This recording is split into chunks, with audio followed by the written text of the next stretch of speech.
Alright, welcome to the channel, guys. Today we're here with Grant and Shelby of the Garden of Eder.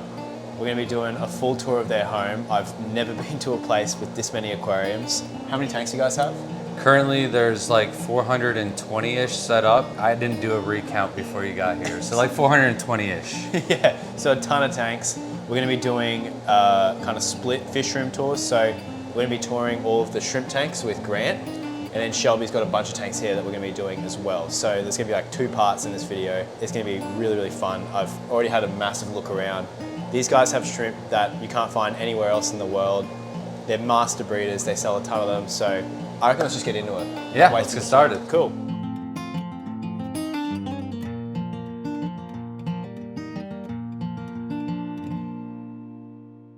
So what is this room? So this is my son's room. It was originally my room when I was a little kid. It was a lot different back then. The walkway kind of came up and I had drawers up underneath there. I had my stereo system up here. I had a desk across the window with my computer. I had some drawers here for my clothes and toys, but I realized like you couldn't really fit a lot of aquariums with that kind of layout. Yeah. So I knocked it all out. I don't have any like real construction experience or anything like that. Pretty much winged all of it and then threw together this stand and then 2 other stands, which are now in the garage. None of these tanks were the original ones. These all came from a different rack throughout the house. We played a lot of them musical chairs or musical tanks with the racks and stuff, so you could do the remodels. And then a lot of the metal stands, you really can't use them up to their maximal potential. So we got rid of the metal stands. We built wood stands that hold a couple more tanks. And you just did like an oil paint finish. Yeah, so this is the original stand that was in his room. And then I like kind of copied this stand throughout the whole house. But like just playing the musical chairs, a lot of our mature tanks from other racks made it into this room. There are a few brand new tanks because we went from 46 tanks to 56 tanks in this room. So there are some new projects in here. There are a couple empty tanks still, but there's a lot of potential, and this room does produce a lot of good numbers and a lot of nice shrimp. So do you have like, do you want to go through some of the highlight species you got going on in here? Yeah, so like usually the boas are everybody's top shrimp. One of the favorite Neocaridina higher grade hybrids that are out there. They're not really like what I like to focus on. I'm more of like a tiger breeder. Then we jumped into a lot of Neocaridinas, and that's when Shelby's really stepping out with outside and helping us out. Yeah. And then with the higher end stuff, I've just kind of like been focusing on the side, but I've been trying to create more of my own lines rather than just buy another person's line and then build off of that. So there's a lot of project tanks where there's a lot of potential still, and I might be a little bit further behind, but I hold a little bit more pride because I'm building them up myself rather than just taking somebody else's work. Do you want to explain what these actually are? They're like a hybrid, right? Yeah, so like that one right there would be like a desirable one. It's getting a little bit close and kind of walking towards my finger. It's got great spotting on the head. It's got the back line. It's got the color. You want a little spider leg pattern on the legs. That's where this one could be a little bit nicer in quality, but the spotting on the face is dead on. And it's a Tai B, which just means it's a Taiwan B crossed with a Thai B. A Thai B is a B crossed with a tiger shrimp. So it's basically like a double hybrid, and many years and many different generations to get that grade. And these were somebody else's line. This isn't something I created, but I've just now started to put a little bit more work and focus. This is like the secondary tank. This was the main tank, and now I finally have a cull tank for them here. So even though some of these look real cool where they've got the multicolor red, blue, maroon, or black, yeah, there's no spots on them. So I don't want to keep them with the original colony, so I can get more dots. The crazier dots, the more money. We probably have around 10 tanks where we're focusing on just boas throughout the house, but I have probably 20 tanks where we're trying to do some variety of Thai B or fancy tiger. So like the more tanks, the more lines, the more projects, but the more potential you have to make something new, or you know, a faster route to making a higher grade quicker. So what are these ones? These shadow pandas? I've seen these before. Yeah, so that's just a pure variety of Taiwan B. This line itself can throw black King Kong, shadow pandas, blue balts, blue Misuras, but it is one of my main shadow panda colonies. It's a pretty nice one too, is it? Yeah, Yeah. going in the center. I do have some nicer ones in this tank right here. Yep. So these ones are a little bit bigger, more robust. This one's got a lot of color on the top. So that's like an ideal shadow panda. But they're just like blue bolts where they're in such high demand. We've got some They look really neat too. lights to help you make a little bit better of some coloration on there. But they're the same exact type of shrimp as these down here, Which ones? which are the blue bolts. Ooh. So you can kind of see where the color comes from. And with the pandas, you have a shadow panda variety, but you also have a regular panda that's just black and white. How much do these sell for, by the way? So these are one of the shrimp that have been really stable in price in the hobby. I sell the ones that are a little bit more white with the blue on the head for 10, and then the ones that are more blue for 15, but they're very moody. This one today looks like that, but next week can look like that white one. So Okay. for the most part, this tank, 90% or more stays extreme and nice blue coloration. I have a lower grade tank where I throw some of my culls into, and they definitely don't produce this. So I sell my higher grade ones out of this tank, and then I have the lower grade ones out on top of the fridge. And then are these here? So those are the classic. Yeah, these, I've seen these before, but these are sweet.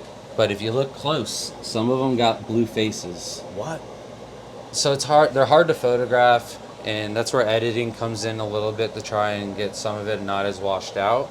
But you would cross these with a tiger shrimp and then selective breed them to get these, and these are what like an ideal Tybee is. These are like a white dominant gene, but the nicer ones are up here, Yep. where they're like half coloration of red and white. Wow. Yeah, they're cool. What are these, fancy red tigers? Yeah, and then of course right These are next black door tigers. we have the black ones. Which one do you prefer? So the red is more popular in Asia, especially. Red is like one of the more prominent, popular colorations. It just means way more to the people than most other colors. So it's definitely more popular, and because of that, it sells for more. Yeah. But I honestly like the blacks with the blue on them. So just like they get the blue face with the crystal shrimp, these will get blue, but even a more intense blue. So sadly, none of these guys are showing a good blue coloration, but it's something I'd like to focus more on in the future. I have to say, this room's also chilled, right? Like air Yeah. conditioned. Yeah. So what temperature do you keep the room? So 72 all year round. I don't know why it's at 70 right now. I think we were just working in here, and when you're cleaning tanks and scrubbing everything, you can get a little hot and you cool yourself down. So we have the AC unit. This whole room itself used to be a porch, and my dad basically custom built it into the bedroom, and that's kind of why it's got like the loft whole setup and everything. But it does get a little bit warmer in here than all the rest of the house because it doesn't have original ducts from the AC.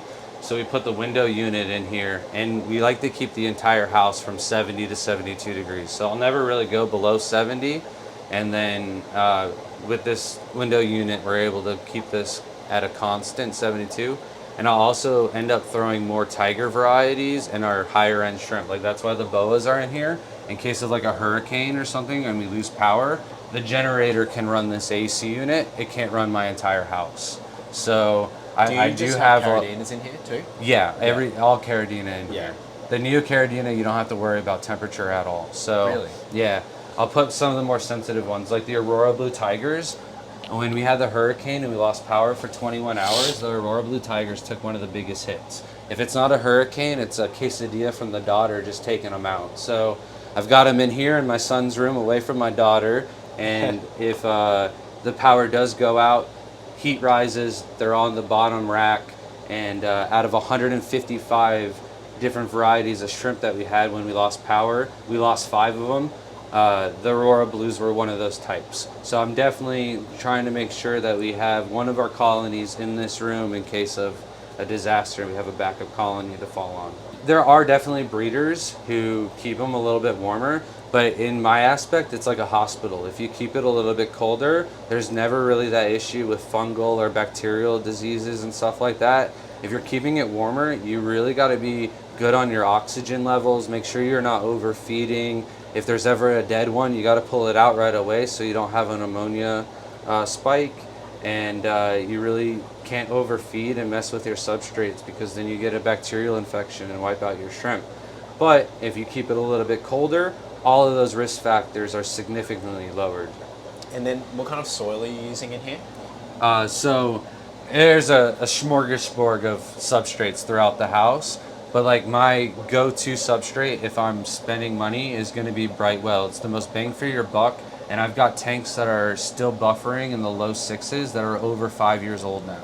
So you do want like a buffering substrate? Yeah, absolutely. For Caridina shrimp, it's needed. Not exactly for tiger shrimp. Here's some more Aurora blue tigers. So these are tiger shrimp? Yes. They don't need the lower pH, but they breed faster, they grow quicker. There's a lot less issues I find with keeping them in these parameters. However, everybody does things their own way, and I've got breeders that swear they do better in different Neocaridina parameters, but also I think that boils down to like there's other stuff in our water that we're not testing.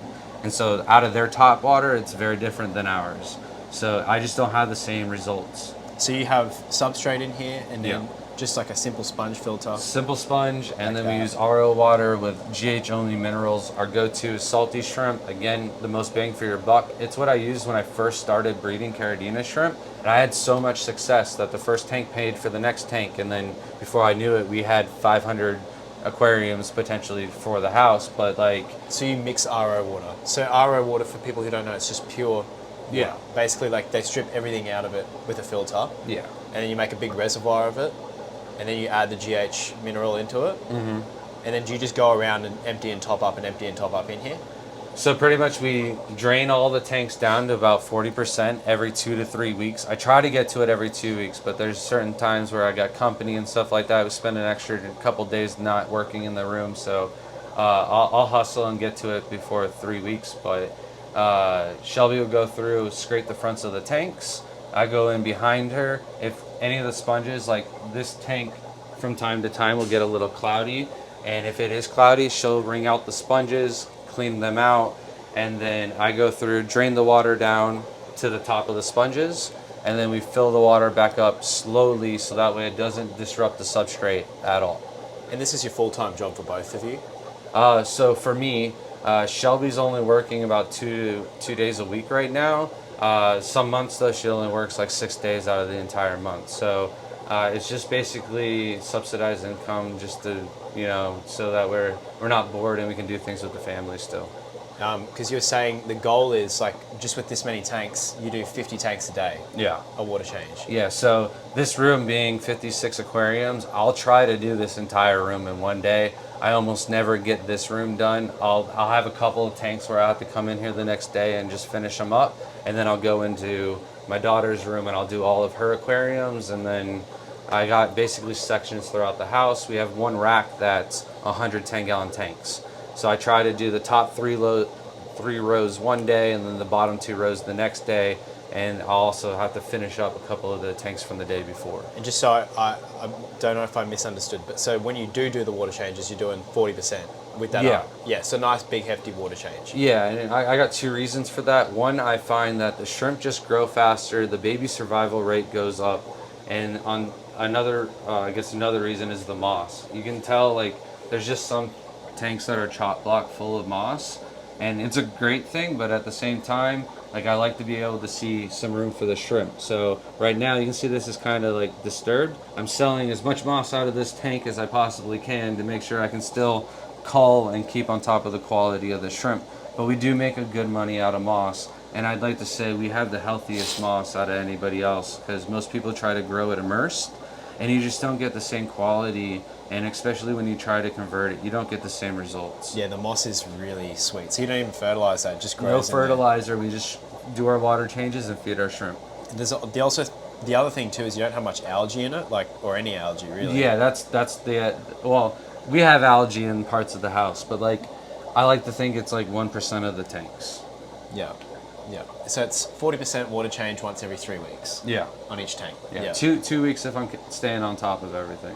These are red, bro. So these are also pure Taiwan bees. So just like the shadow pandas and the blue bolts, you can keep all of these together in one tank and have a Skittles aquarium that's not going to revert back to wild and end up with a bunch of ugly mutts.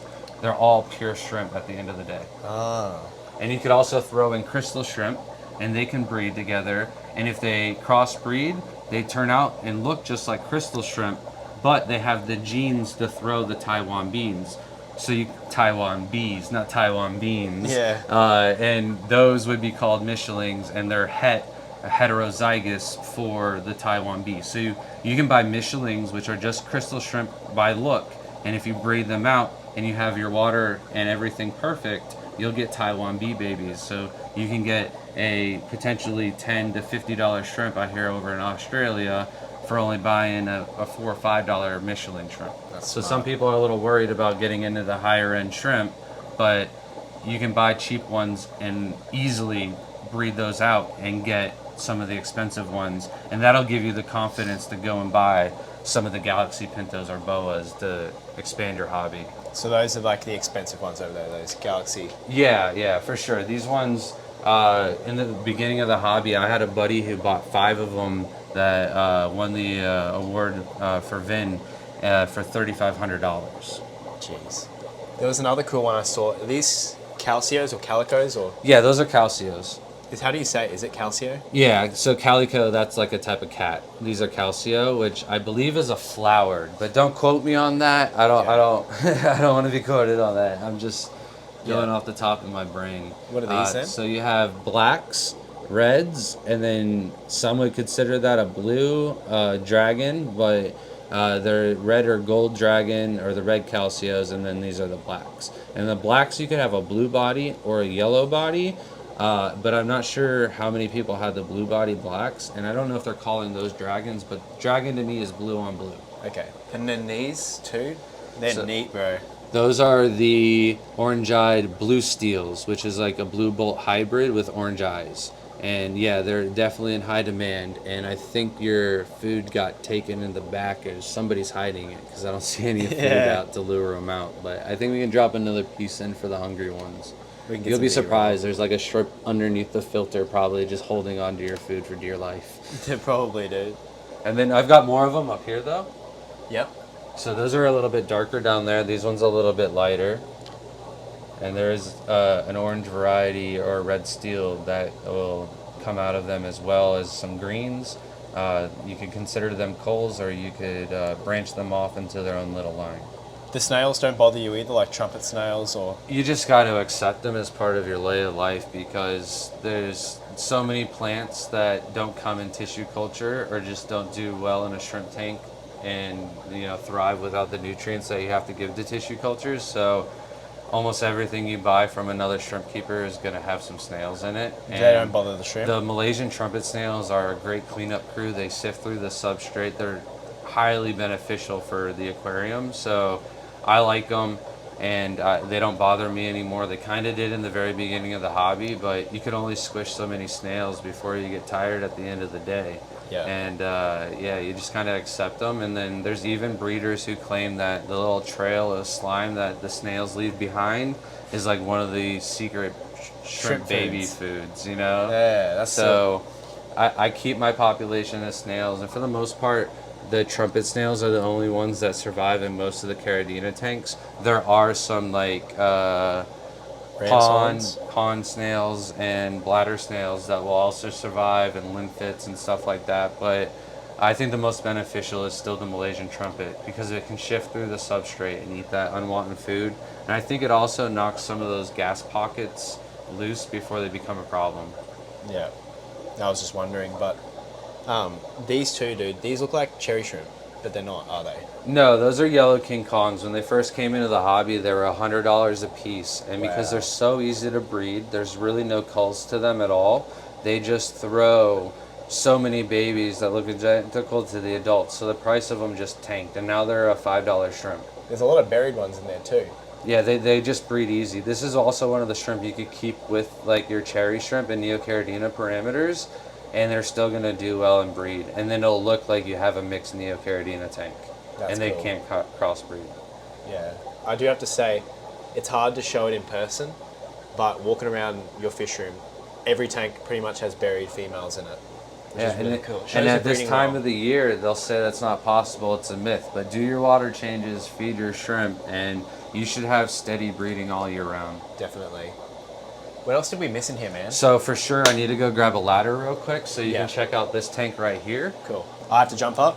Yeah. So. Dude. All right, so these are a hybridized orange-eyed shrimp. So orange-eyed yellow king kongs crossed with some orange-eyed black king kong, but I also crossed in some of my green tigers. Not orange-eyed black king kong, orange-eyed black tiger, sorry. Yeah. So the goal of these is to make some really yellowy stripes orange-eyed shrimp. And you get a lot of different varieties out of here. We do get some greens because we try to throw in the green tigers in it. But just the orange-eyed trend right now is so popular because the new wave and new varieties of shrimp more likely are just going to be orange-eyed because there's only so many routes to take with the normal eyes that there's a lot of shrimp phenotypes that haven't been done with the orange-eyed yet still. And it's easier than what people were making it out to be. I think it was one of those myths or secrets that people were just trying to keep others from getting into the hobby and doing it themselves. So what, orange-eyeds are actually easier to breed? So like the varieties and creating new morphs and stuff like that, and like the whole white gene theory, it's like, oh, it's almost impossible, you have to get a mutation. I just think it's not that impossible. It's just the difference of 3 or 4 generations that it takes 2 or 3 years, and most breeders don't do the work. Right. What the heck are these white ones? Are they white? Or am Yeah, so this is our red skunk tank. That white one is basically a red steel. But I do have a tank where I'm trying to make pinks. Okay, yeah. So most they're pink cool. shrimp is usually a dead shrimp. So most people don't know, like all shrimp will turn pink when they die. So there's not really a pink Neocaridina, but like, that looks pink to me. So we've been selective breeding to try and make more and more pink steels. And then we have like their tank down there for red steel. So you can see the difference. Which one are the red steels again? Right here. Yeah. You can see there's still some like pink flesh to them, but like there's red heads. I'm trying to get the red as deep, dark, solid as possible. Yeah. So these would be a red steel. Of course, you could have an orange steel, a yellow steel. There are blue steels, and then I'm trying to make the pink steel. Right. That's pretty cool. Yeah, man, I find it crazy that you can somehow manage to do all this selective breeding. Like, just it's like insane the amount of tanks you have. I don't know how you keep track of it all. I guess full-time job, but still it's impressive. Yeah, it's like all I do. So like I can tell you where Basically. every single shrimp originated from, whether the original cross, the original person that sold it from, and I don't have any of it written down. So it's all off the top of the head. These are they were supposed to be pure Taiwan bees, but there's just too many broken patterns that look like a pinto. But there is the rarest shrimp in the house is up there. I have the half-siders. I have 2 of them in there. So directly split down the middle of the shrimp, one side has different pattern than the other. What? Like the most popular reference is like the lobsters, where half the lobster's red, half the lobster's blue. One half could be male, one half can be female. I can't spot one in there that looks like that, but there's a lot of shrimp in there. Yeah, when I didn't want to tell you the story too soon. I wanted to save it for the video. So later on, maybe me and Harlan can go through and I can point one out and you can get it on film for some B-roll footage. But yeah, I've got 2 of them in this tank. And then this is another like blue pinto tank as well. A lot of nice shrimp in there. Yeah, a lot of coloration. Like the pinto line themselves, they just throw a lot of different mixed patterns and you can get mixed colorations and stuff like that. The whole point of a pinto shrimp is to have spots on the head, like a pinto horse. Yeah. Yeah, cool. And then I've got my green tigers in here. Dude, my color blindness, I thought there was nothing in there. So these guys, they're a bit moody, just like the blue bolts, where they might look green one day and then the next week they look orange. And it's been one of my hardest projects to try and work out is green Caridina shrimp. When I first got in the hobby, I wanted green hulks and they all turned black on me. So since the beginning of trying to cross, green has been the goal. So every now and then I've got a nice enough green tiger in there that I'm happy about, and then next week it's orange. So it gets me. It's a roller coaster. Yeah, apparently green shrimp are one of those ones that just everyone's had a hard time nailing. Yeah, even the Neocaridinas, they throw a lot of culls, and if you don't stay on top of the culling, that ugly one will mate, and all the babies will come out ugly. So it's so intensive to make sure you get them all. Yeah. Well, have we hit everything in this room? I believe so. I think there's better tanks of everything else throughout the house. Let's go then. You reckon? Yeah. All right, so we've got the hallway. This was already here before we came in, and I figured out the best way to get the most tanks underneath here and the most gallons would be 20 gallons right underneath. So we have more yellow King Kongs, but these are like my culls from my really projects. You can see one right there has got like a clear body but a lemon head.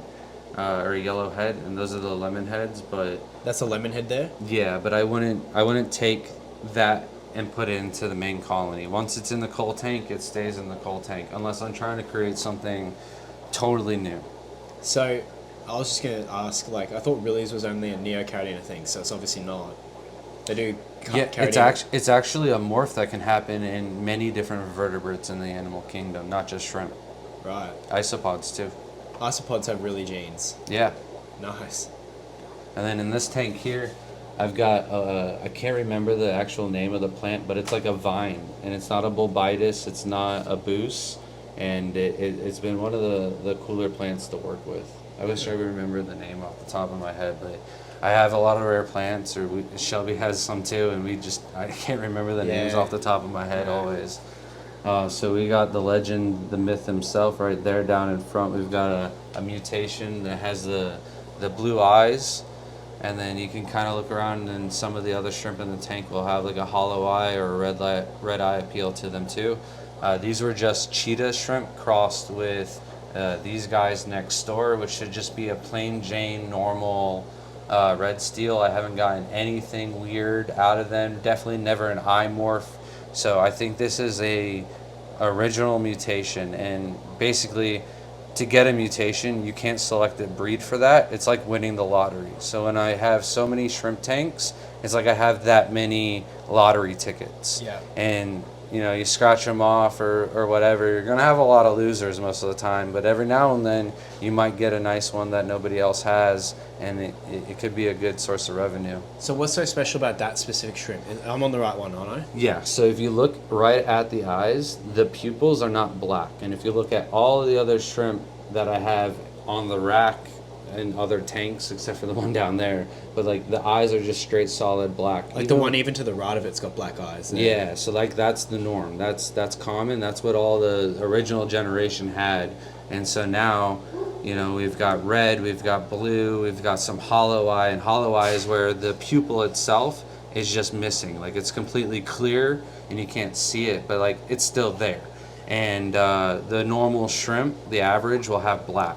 Even like a lot of the Neocaridina, I get people messaging me pictures all the time where the eyes will be white or orange, but it still has a black pupa, and that itself is, or pupil, and that itself is just normal. It's What's average. the plan then? So like, are you gonna take that shrimp and then like cross it? Or? Yeah, so I've been trying to remove all the males that don't have anything fancy. There's a couple like black ones and the blue ones in there that I don't want to get rid of because they're great in their own right, but I've slowly been going through and culling the males. I probably need to go through there again, but I do see some of the next generation of babies had to have had those genes passed on, because there are a couple of them. Like I think that one right there has Out the back? Yeah, it's not normal eye. Like there's definitely hollow, clear, or something else going on. So if that one grows up and that one's a female, then I can cross that back with the original blue. sweet. I might get a mix of both eyes. Yeah. Yeah, that'd be pretty cool. Hey. Yeah. And then we just have the normal run-of-the-mill red steels. These are just red steel? Yeah. Yeah. And then we'll save these for We'll Shelby's save them for talk. Shelby. We've got the kids' Lego addiction out here, and we've run out of places to put them all. But yeah, they definitely spice up the house a little bit. All right, so like one of my trends right now is eye morphs. And this tank right here is orange-eyed yellow King Kong crossed with hollow eye red ghost. And you'll see some of the eyes are just like out of this world. They're not common what you see. These kind of look red. You've got your normal like orange-looking shrimp, orange-eyed shrimp too. But then at the same time, some of the orange shrimp in here the orange is just pops, and like some of the eyes are even bigger too. I do have some of these throughout the rest of the house, but I think out of these I can make 4 or 5 different phenotypes of eye morph. The hollow eye crossed with orange eye, I didn't know anybody else doing it, and so I just thought I'd have some fun with it, and the results were so great off of these that I did it with another variety of orange-eyed shrimp too. So, and I'm getting similar results where there's different color eye and different sizes of the eyes too. Cool. Yeah, that's pretty cool, man. Yeah, and then So moving on, if you want. green is also my favorite color.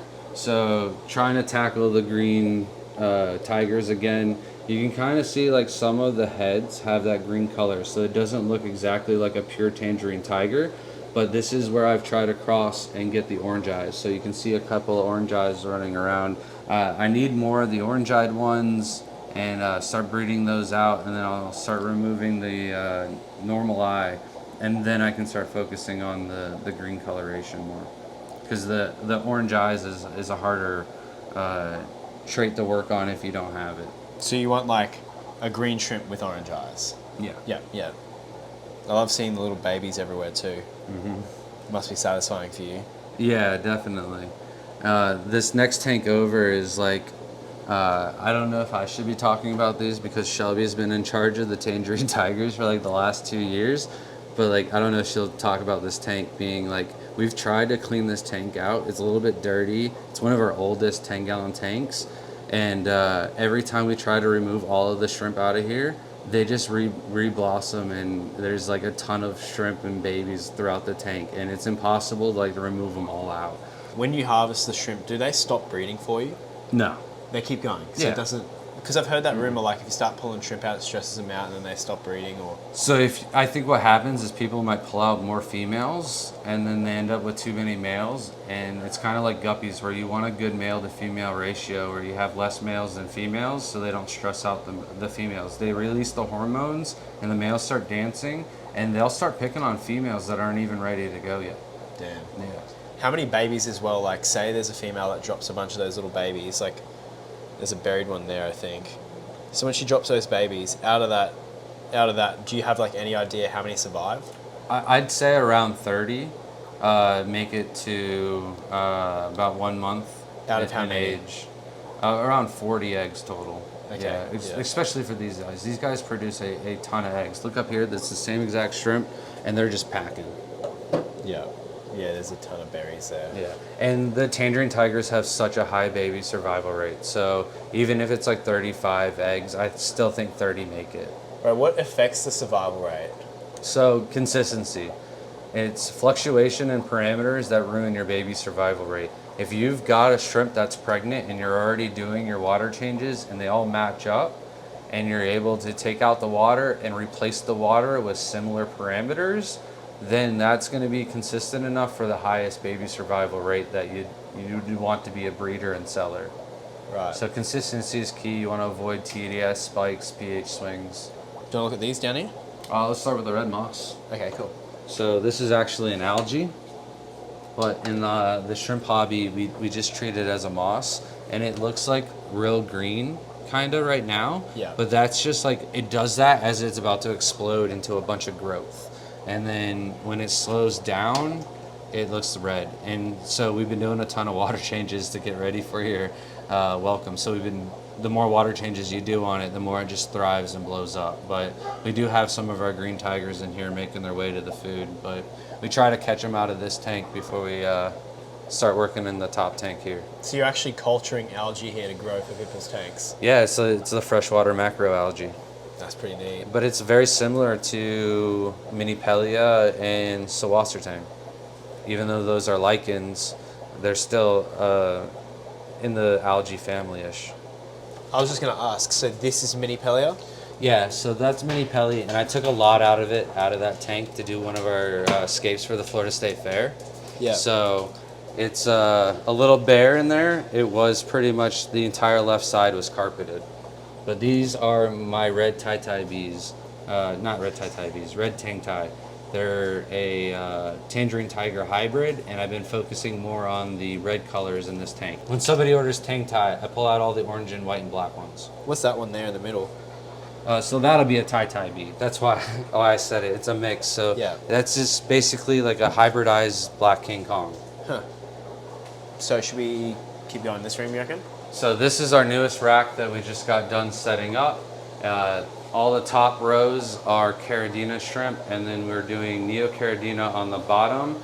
But since it is February, we do have a lot of the guppies that we keep out in the muck buckets outside. We've moved them inside.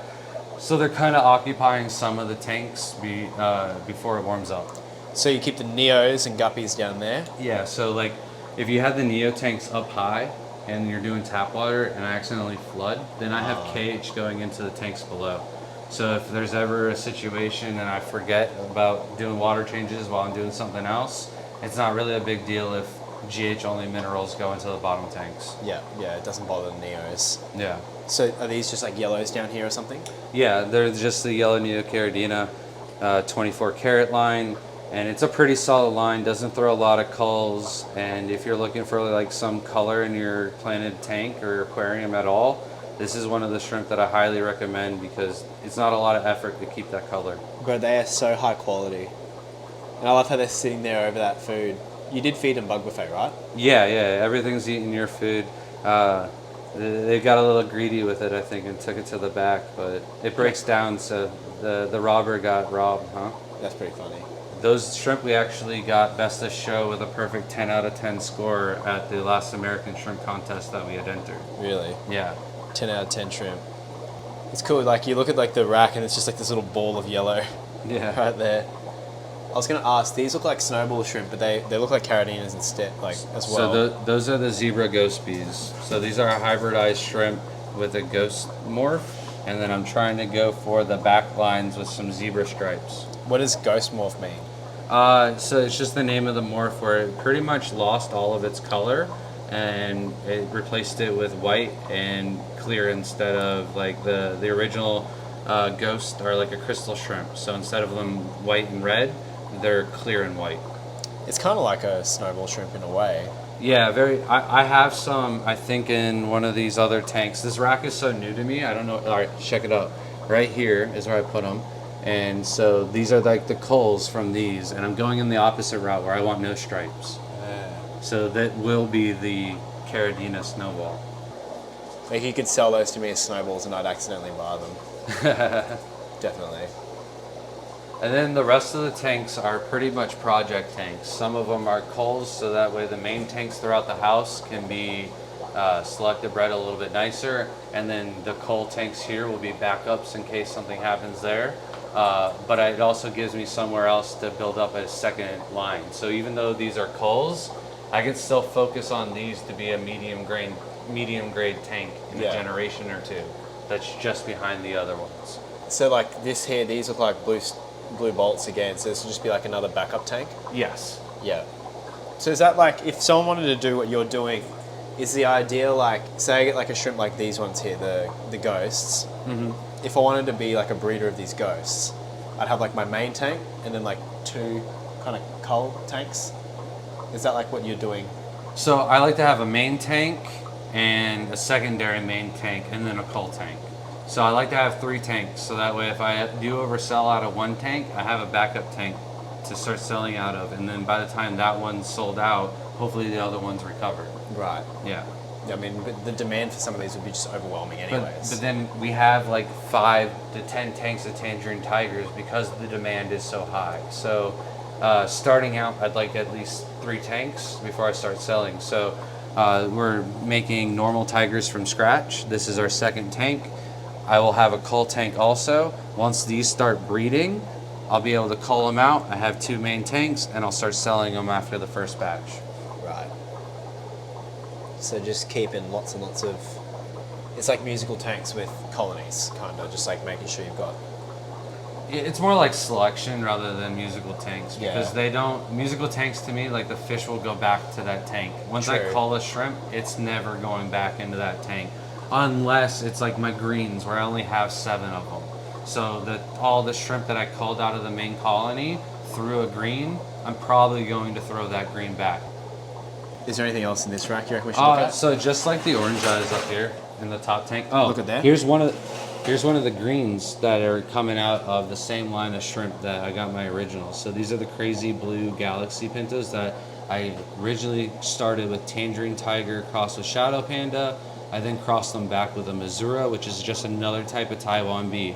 So all that's in these genes are tangerine and Taiwan bee, and it looking a little yellow now, but it'll be one of the green shrimp that I show you in the next room.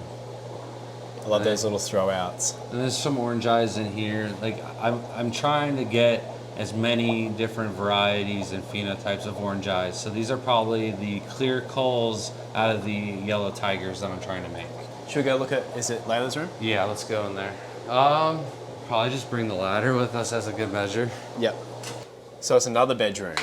So this is my daughter's room. And originally she didn't have any aquariums in here, but somebody asked my son how many tanks he had, asked my daughter how many tanks she had, and her answer was none, with the saddest face ever. And I go, Leila, do you want tanks in your room? And she's like, yeah. And I'm like, what do you want? She's like, a rack like Jaden's. So this is the exact same rack that Jaden has. And I go, and I could put all shrimp in it. And she's like, one fish tank. So it was originally rice fish, but I stole her rice fish for our outside projects. But now she's got a little tank of guppies, which is her little desk light for her artwork. That's cool. Yeah, she's not playing in the mud trying to catch fish or do something outside. She's usually drawing and doing something artsy. She did me a drawing too. I left it in your car. Oh, we'll make sure you get that. When I was looking in here before, I reckon these had some of the coolest. So this is definitely where I've kind of stashed some of the rarer species. And if you ask Leila, she will tell you exactly where the favorite shrimp of mine are in the entire house. Yep. And that is the greens that I was talking about before. So these are a green shrimp that won't turn black. It's like a yellow base instead of a black blue or black green base. And like some of the colorations, obviously there's some black galaxies, but again, my greens came from those, so it makes sense that they still throw those out. These are the original kind of phenotypes that I was pulling out, these two tanks here. Yeah. And I do actually have a green one that should show itself in that aquarium at some point, but this was also the cull tank from this one. Yeah. And I do have some greens in here too. Like it's obviously, of course it's behind another shrimp, but I don't want to move that into the main tank. Yeah. But I'll try and select a breed and cull out all the males that don't have that green coloration until I have a different line of green. And that one's a green steel, because it turned out it used to look directly like this guy right there, that little, like, it looks like a minty kind of coloration to it. Yeah, and then it turned green, and it's that shrimp right on top. It's coming this way. It's on the pile on the side. Yeah, that's the one. Let's give it some light. But yeah. So these are like your favorites at the moment, you reckon? Yeah, green's my favorite color, and because it's a shrimp that nobody else in the world has, like I'm really proud of it. And I should have like some incredible backup power system. What do you call them? In case these. What's that? What's the strain called? Green kiwis, because we're from New Zealand. That's pretty funny. Yeah. These are the ones that you can only unlock with your members, right? Yeah, so we have a little membership deal where if you've been a member on our YouTube channel for 12 months, we send them a custom print from Sam Scales that's made just for our 12-month subscribers of the green kiwi, Tai bee. How much is a green kiwi worth? Have you sold any? So I've been offered for a pair for $2,000. What? And I didn't want to do that. First of all, I don't have an export license, and the person was overseas. Yeah. And second of all, like, I'd rather breed out the line, and even if I'm just selling the babies for like $50 a piece, like eventually I'll be more proud of that than giving it to somebody else that did it. Yeah, totally agree. Yeah, they might be one of my favorites now too. Now I'm looking at them. It's hard to like really They're truly genuinely green, yeah. because you're not you're not able to see them, right? Yeah, but the viewers will. Yeah. So, like this guy was my original one. Yeah. And then that from one in the front. yeah, and then from her, I've been able to breed out all the others. Right. And these yellow-looking ones, those will turn green. They start off yellow and then develop the green as they mature. All shrimp will age and gain more coloration, and their pigments will mature as they grow up. Nice. And I do have to say, look at the amount of moss that's in there, man. All right, we got to stop everything, and you guys got to get the Peruvian shrimp on video. Yeah. Yeah, he doesn't make his appearance very often, but this is one that Dr. Anthony Mazerall gave me, and they get that big. They don't get any bigger than that. That big. Yeah, and they've got the little claws. They're Macchiobrachium shrimp. Oh, what? Oh, yeah, my and gosh. he didn't even know that they had the color purple coloration to them, because he would keep them on a bare bottom tank with just leaf litter. But they're just like Neocaridina, where they don't have cuttlefish camouflage reflex, but they do try to match their environment to the best of their ability. So if you throw them on black, they're going to get as dark as they possibly can. If you throw them in clear bare bottom or in a bag, they lose all their coloration because they don't want the fish to be able to just snatch them out of the open water. So these are a Peruvian shrimp? Yep, from the Amazon. And that's as big as they get? Yeah, That's I've like had a that for small over Neo. a year. That's tiny. And it's a macrobrachium. Yeah, it's one of my favorite shrimp. Have you bred them? I had eggs, the babies didn't survive, and Dr. Anthony says they're not a two-stage shrimp where they go from a larva stage and then morph into the shrimp that you see now. They don't need salt? And he says that it's impossible from where they're catching them in Iquitos, and it's so far away from the ocean. So I just don't know the type of parameters. I'm keeping them in warmer water, like the Sulase shrimp, but it might be missing, like maybe I need to go even lower TDS, and like I don't know where they're getting their minerals from then. It's kind of crazy. How many do you have? Because he says, I started with 6. I think I'm down to 2. Damn. Yeah. But he catches them in like 10 TDS water. Wow. Yeah. Maybe they need just proper. But I don't know what kind of mineral supplement foods to like get that nutrition back to them so they can properly molt. So this is like a pet more than you know what I mean? This is one of the restaurants at the table that I lose money on, and I'm happy about it. Yeah, this is worth it. Yeah. This pays dividends in different ways. And then we've got the orange-eye blue tigers. This is another staple in the hobby, just like the blue bolts, where they've held their price steady from 10 to 15. Extremes will sell for $50 a piece on the blue bolts, but it's like you can ship them out and they could look white to the customer, and then they're just upset. So I don't even try to sell extremes. But these, they started out at $6 a piece, and if anything, they've just gone up in price. Like there's people that sell them for $20 a piece now, and it doesn't matter about the grade. People will take them blonde or colorless, is what they call them, blondes, when they don't have any blue coloration to them. So the story of the room, though, is for these 2 tanks. I already mentioned the hurricane. We lost power for 21 hours. I lost 5 colonies of shrimp. Yeah. Well, it was like 98% of one of those colonies, because at the end of the day, I had 1 shrimp over a sea of dead bodies just swimming around in the tank. When the power finally came on, I can turn on the lights. It was up on one of the top rows in the living room. So I took that shrimp out, moved it to a safe tank, and then a month later, I found another shrimp and I put them together. And out of those 2 shrimp, I rebuilt my award-winning colony and got it back. And so the blue bolts are in here, and one of the shrimp that was a survivor was the Missouri. So these are the Missouri, still a Taiwan bee, same almost identical shrimp to a blue bolt, but it has the black crown or pigmentation on the head, and that's the Missouri patternation. Yeah. Also with the yellow King Kongs, the lemon heads are a Missouri, and Missouri just means different color pattern or color on the head referred to the body.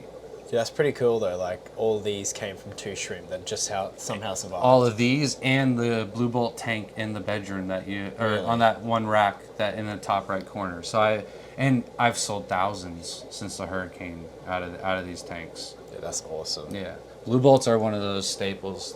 The resurrection line. And then, so I already talked about the greens, but like I want to point something out. Mm-hmm. This tank, this tank, this tank, this tank, this tank, this tank.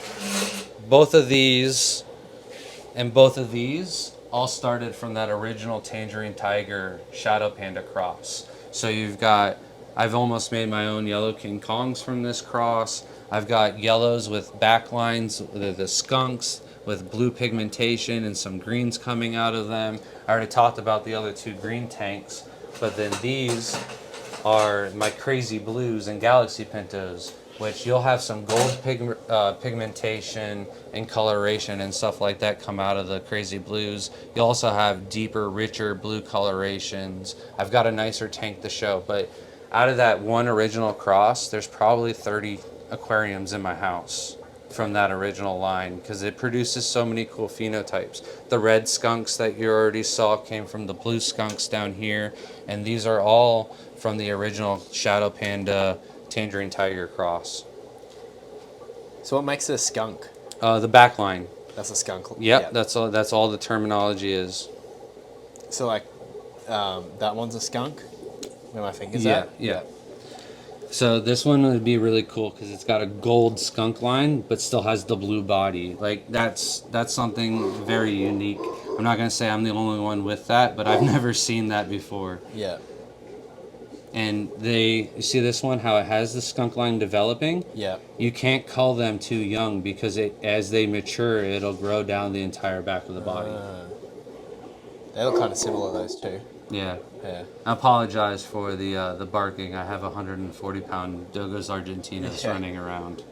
Dude, these look nice too. So it's also the ghost gene. Yeah, I really like that ghost gene. I pulled the zebras out of this tank because you can see I've got tibies also popping out of these, and I can't remove all the tibies out of the moss. Like I've tried. Originally, there was tibies in here. I thought I got them all out, put the ghost in, and I just keep getting more tibies that come out of it. So look at all that moss.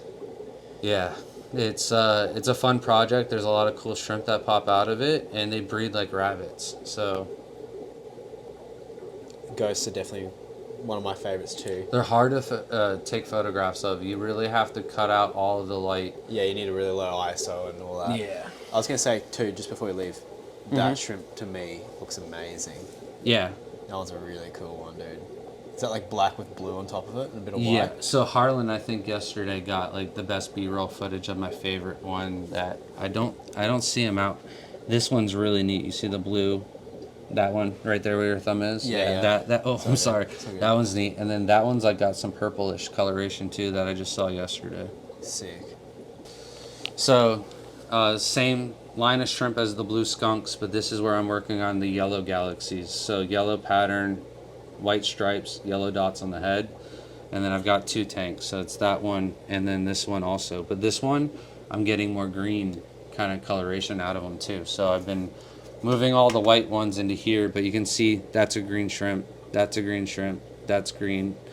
They're not the greenest, but like they're not yellow either. Yeah. Interesting, dude. I really like green. Yeah. Clearly. And then next would be blue. Like the blue bolts and the orange-eyed blue tigers. When I saw those, I was like, all right, game on. I might not be working with chameleons, but I'm not dealing with 16 months of hatching eggs. Yeah, exactly. You know what I mean? Yeah, it makes it. You get quick results. Yes. I was like, I can work with these. Okay, so this is like the main kitchen area now? Yeah, so we got our little dog Thea. Yeah. And Hey, doggy. this is mainly Shelby's area, but on top of the fridge, we had a little bit of a dispute. All that was up there were cereal boxes, like most households. Yeah. And I was like, it's just such a waste of space, right? Yeah. And I convinced her to put tanks up there, and she said there's no way that it would hold. And I was like, nah, my dad built this. It's gonna hold up just fine, but I put the little plywood sheet just in case. And we had 4 aquariums up there. And then just after it being up there for so long, I was like, we can put 7. And she's like, yeah, that's not going to be a problem. So now we've got 7 Neocaridina tanks on top of our refrigerator. Crazy. Yeah. So these are the lower grade blue bolts. These ones predominantly more white than usual. And I'll sell these ones for cheaper than the other colonies. Like even the ones in Leila's room that survived the hurricane, you didn't see very much white in that tank. So those are the ones that I sell for more money. The cheaper ones come out of this tank. And then I've got more boa shrimp that I'm working on up here. These guys came from a different breeder than that other line, and I really haven't done too much work on these, but this last generation I culled out most of the ugly shrimp. Dude, what's this plant here? Dean had this at his room. It starts with an M. Like, I know my rare plants by like the first letter of their name, and then I have to go like look it up. And then the next tank over are the red tigers. They're Neocaridina Marie. It's a pure tiger, but they have like a blue body coloration to them. They're cool. Yeah, they're one of my favorites. And again, because they're a tiger shrimp, you can keep them in Neocaridina parameters. So I should get some tiger shrimp for my room? I think you definitely should. Yeah. Because especially when we do shows, people want to mix shrimp. They can only have so many tanks. Will they breed well, you reckon, in just Neo water? Yeah. I mean, they don't grow or breed as fast as they do in these parameters for me. But again, there's people that argue that they breed better in Neocaridina parameters. Right. And then you've got the super crystal reds over here in this aquarium. I'm gonna have to scooch over. So it's basically the same as the crystal red shrimp, but instead of going for more white, they go for more red. Yeah, Glenn had these too. These were good too. These are nice. You just gotta be obsessed with breeding and culling, hey? Yeah, that's why I like the food aspect of it. It lures out all the shrimp, and it's my bait, and I'm able to cull out and remove all the ugly ones if they're hungry enough. Yeah. Those are the fridge tanks. And then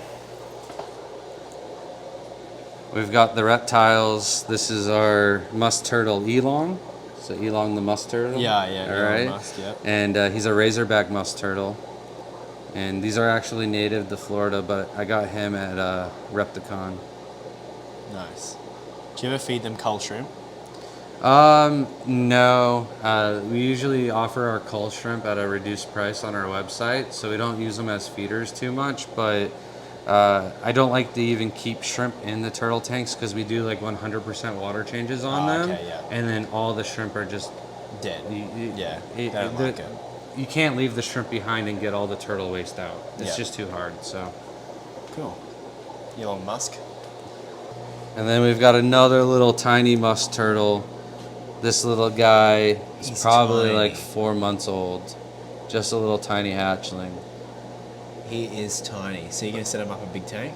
Oh yeah, but it's so much easier to do the 100% water changes and make sure he's eating all his food and take care of him and actually observe to make sure he's growing properly and doesn't have any shell deformities or anything like that. So these little tanks may be small, but it is like, it's more practical to keep the water and everything spot on for them, Yeah. and it's healthier for them in the end. And they also get a little bit more personal and used to you. He's a little shy because the light's on, but usually he pokes his head up and he's like, hey, let me get my pellets. And I feed him 4 little tiny pellets or some blackworms. Dude, he's like, here's my thumb. Like, he is tiny. Yeah. Like, yeah, he's small. Yeah, so for your subscribers, if they go over to our channel, eventually we're going to post a short with him wearing a little raspberry as a shell cover. It's going to be adorable. That's funny. And then we've got another musk turtle. It's the same variety as that one, but this one's obviously a little bit bigger. It's going to be a hard one. Yeah.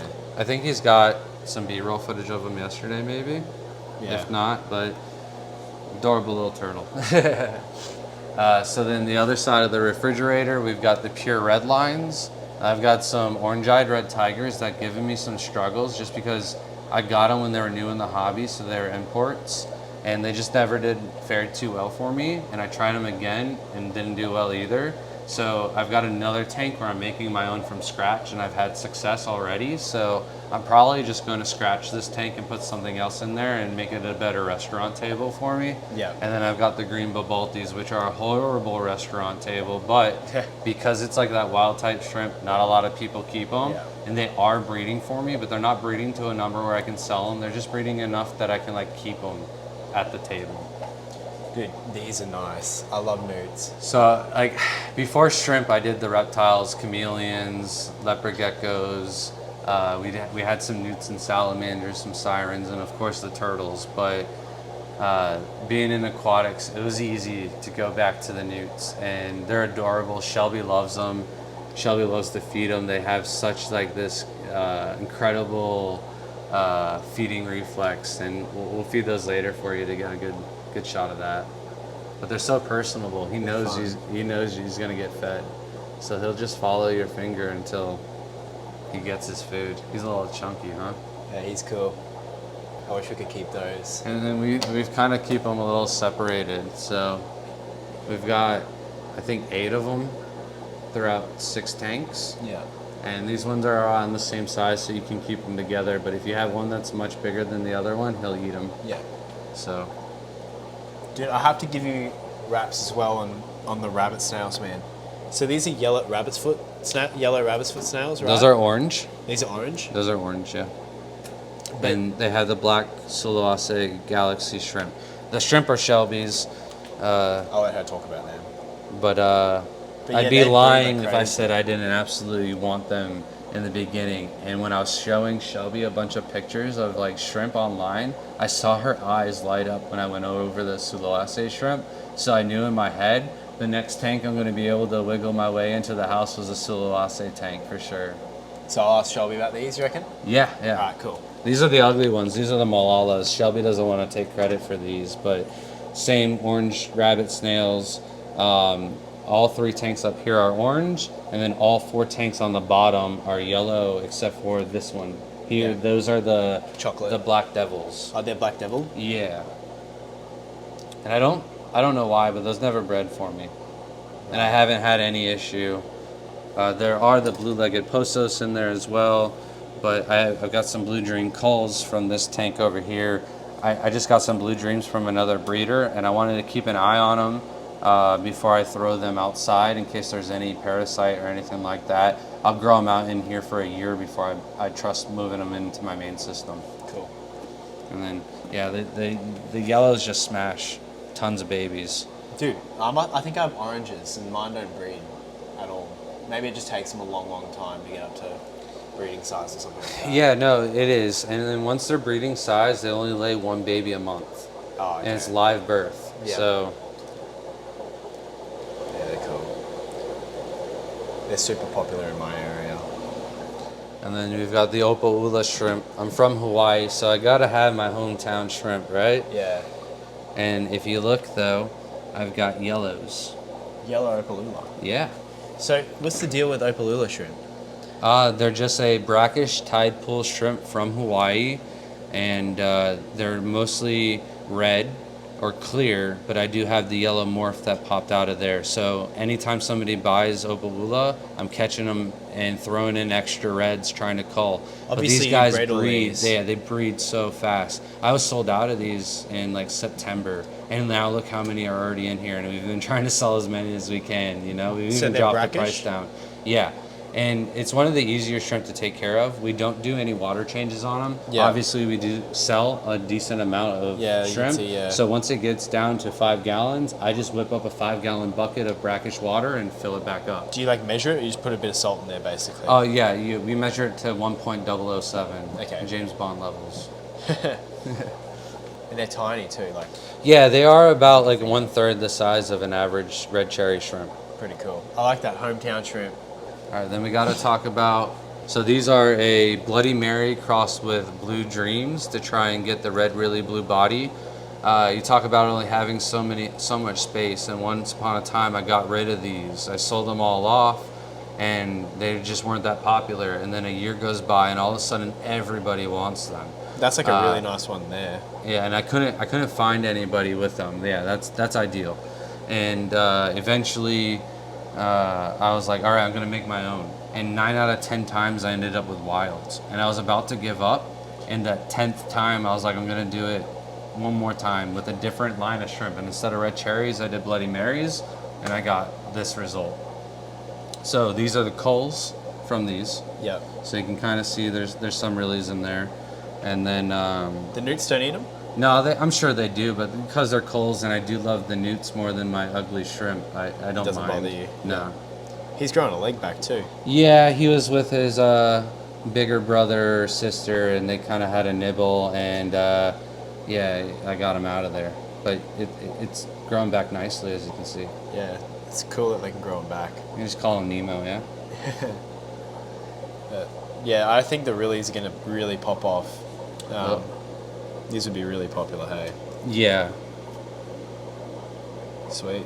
And then we've got the green Rillies. Ooh, I've never seen these ever. Yeah, well, they're another blue Rilly body with the green head and tail. How'd you make them?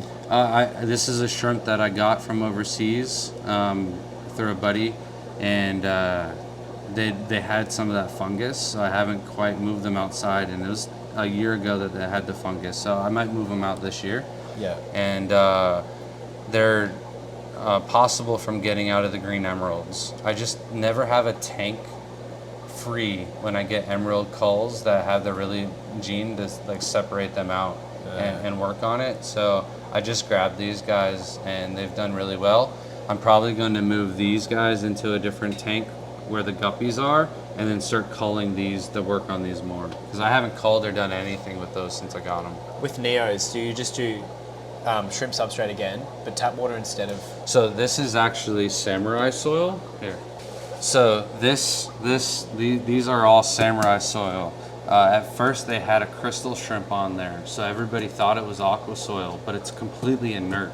So it's got the look, but if you feel it, check that out.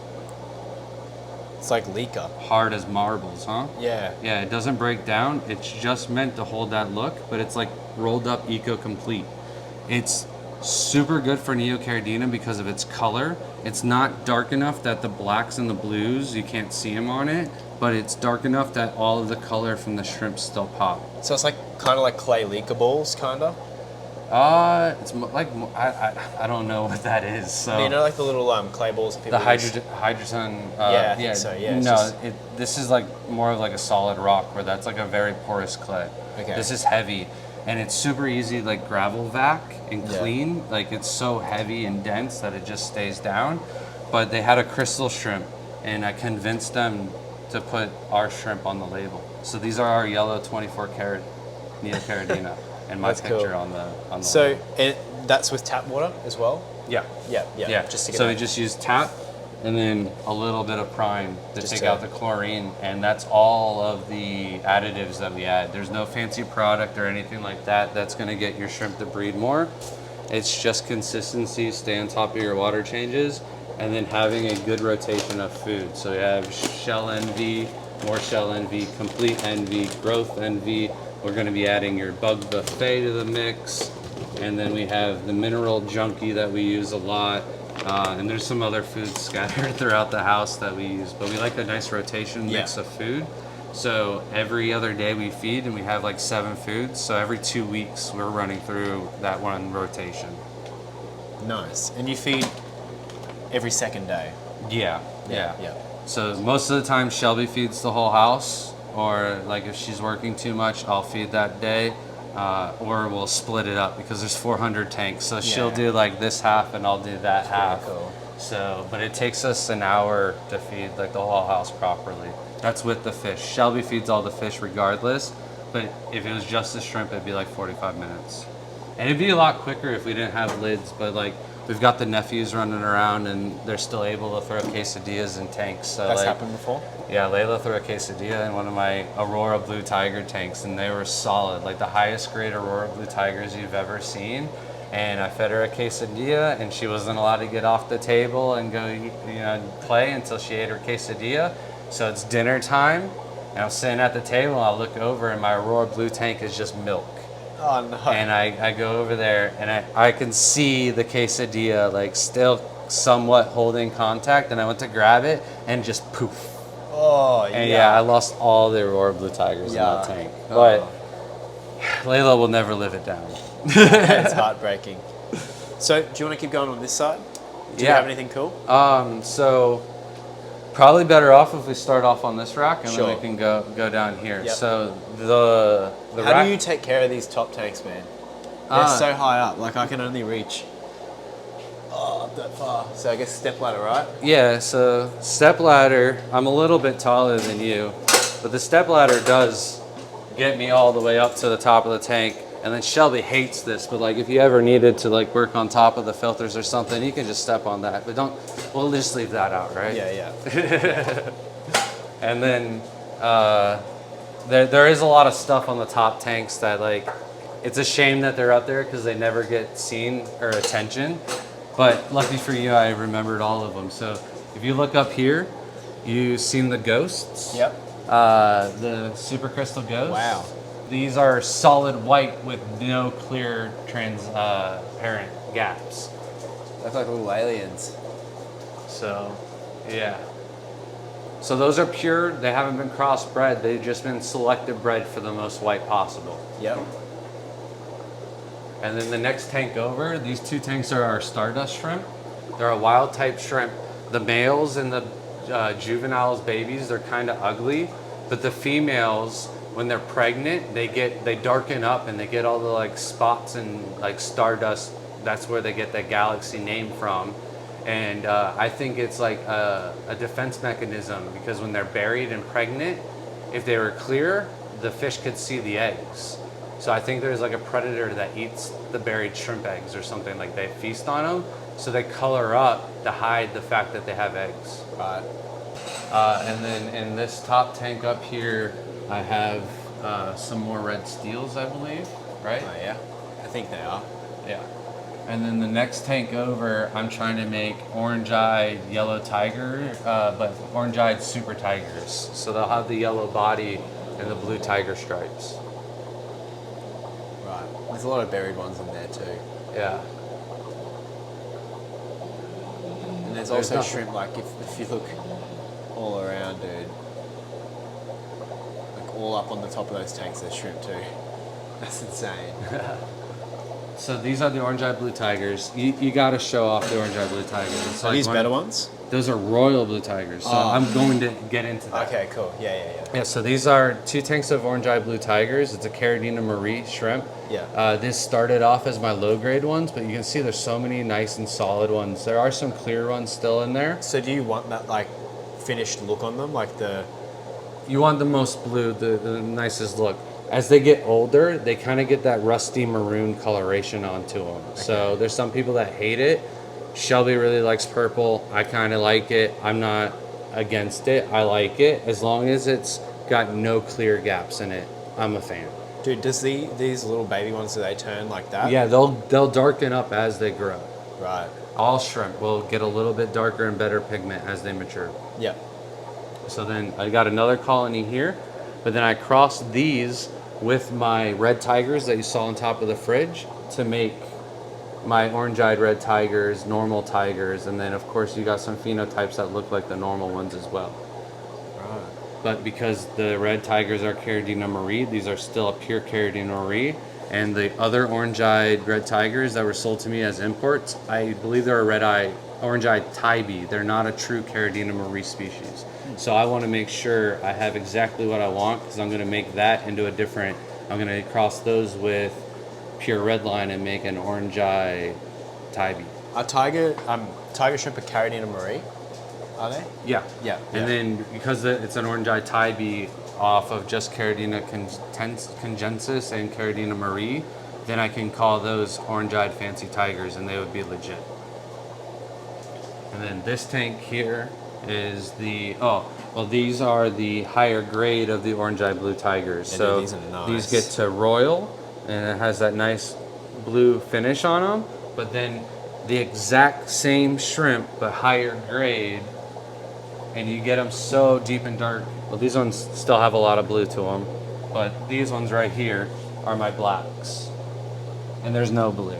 So this to me is the highest grade because you have to breed out and get deeper, darker blue. There's still some blue in there, but as they are in a whole, I wouldn't call those royal blues. Those would be black tigers. What's that one in there? Tangerine Tiger. I'm trying to make some orange-eyed Tangerine Tigers, so it's real easy to throw a male or female in that colony because any babies that come out with regular eyes will be a hybrid, and then I can throw those into their own tank, cross it back with an orange eye, and all the babies will come out with orange eyes.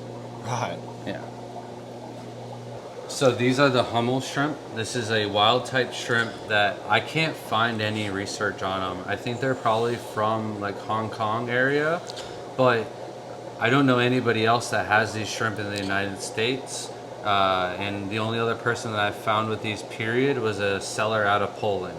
So there's not a lot of research or information on these guys, but they have some of the coolest phenotypes and coloration. Like blue and purple is like two of the favorite colors for shrimp, and it has both of them. And it also has the white bee kind of striping and pattern coloration to them, and like some of them will get the arrows on their heads. Yeah. These guys, they just have so much coloration out of them for a wild type shrimp, and they have so much personality. They'll grab that piece of food and run with it. Like that's why there isn't a piece of food up here. Like their dust was left behind that they're eating. They grab that piece of food. They're playing rugby and they're trying to score the goal into the saucer tank. So like, these are a new type of Caridina? They're not new. This is just a wild type of shrimp that just not a lot of people have. And I got them off of a breeder who just didn't know what to do with them and didn't know what they were. And I just like to keep. It's like Pokemon. You got to have them all. You got to breed them all. You got to keep the line going. So would this cross with another type of? I've tried. I've got a Hummel in the Yellow King Kong tank, and nothing ever happened. Yeah. And if you're not crossing with the Yellow King Kong, you're not crossing with anything else for the most part. Did you breed all these too? Probably all the originals are long gone. We've had these for probably 6 or 7 years now. Wow. Yeah. So then we've got the Yellow King Kongs where they have the really morph. This is one of the main tanks. So cool. You see this one with the clear head, yellow body. We call those headless horsemen. Oh, the lemon heads have the lemon on the head. Okay. That's how you can tell the difference. Headless horsemen, it looks like they have no head if you have bad eyesight. Yeah. Yeah, like that one that one there, headless horseman. Yes. And then lemon head would be like that one. Yeah, and then that's a cull. That one, when it's fully grown up, will be solid yellow head to toe. I think I prefer the headless horseman. I like the lemon rillies. The lemon rillies, if you breed those out, you'll get a higher percentage of just normal rilly Neocaridinas. I can't believe the color variations you got here, dude. Yeah. Stuff I've never seen. Yeah, these are standouts, especially on the black tanks. These are the hollow eye crossed with black tiger orange eyes. So I was talking about the yellow eyes before. Mm-hmm. This is where you're going to see some crazy phenotypes, a lot of different eye colorations and patterns and stuff like that. But like some of them got even purple coloration, striping and stuff like that. But I do think that I can make a few different phenotypes of eye morphs out of these. And I've got more tanks of these too. How many like eye morph projects do you reckon you got going on at the moment? Just regular tanks, probably like 30 of them where I'm trying to cross different ones.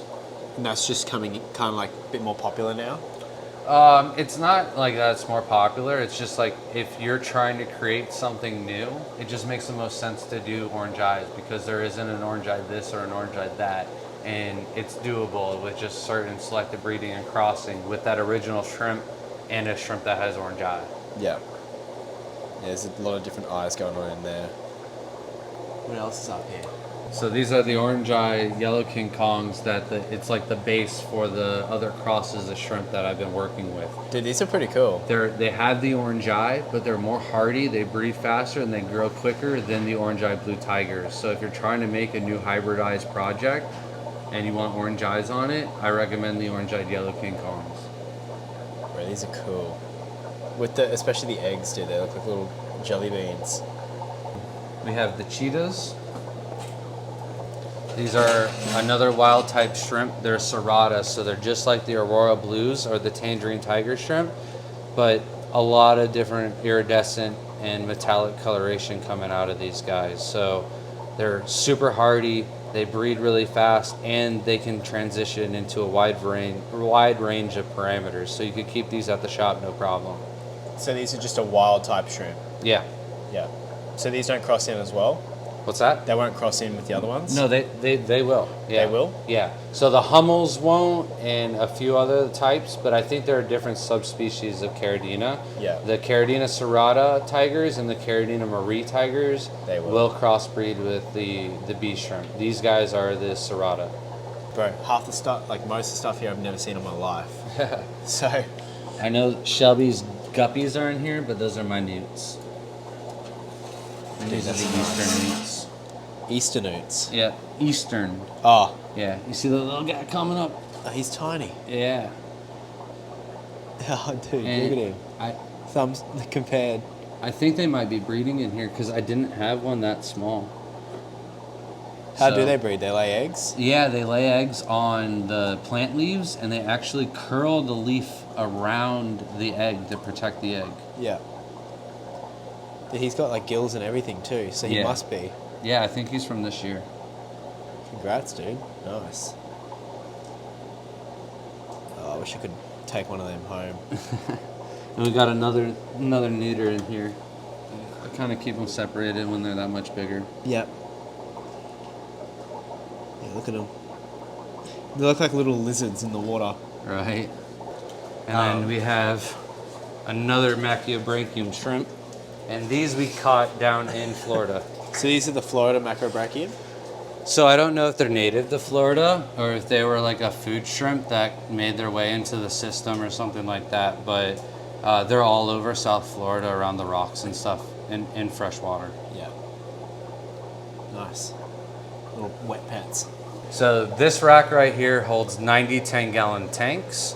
The rack behind me holds 100 10-gallon tanks. So with just these two racks, there's 190 10-gallon tanks.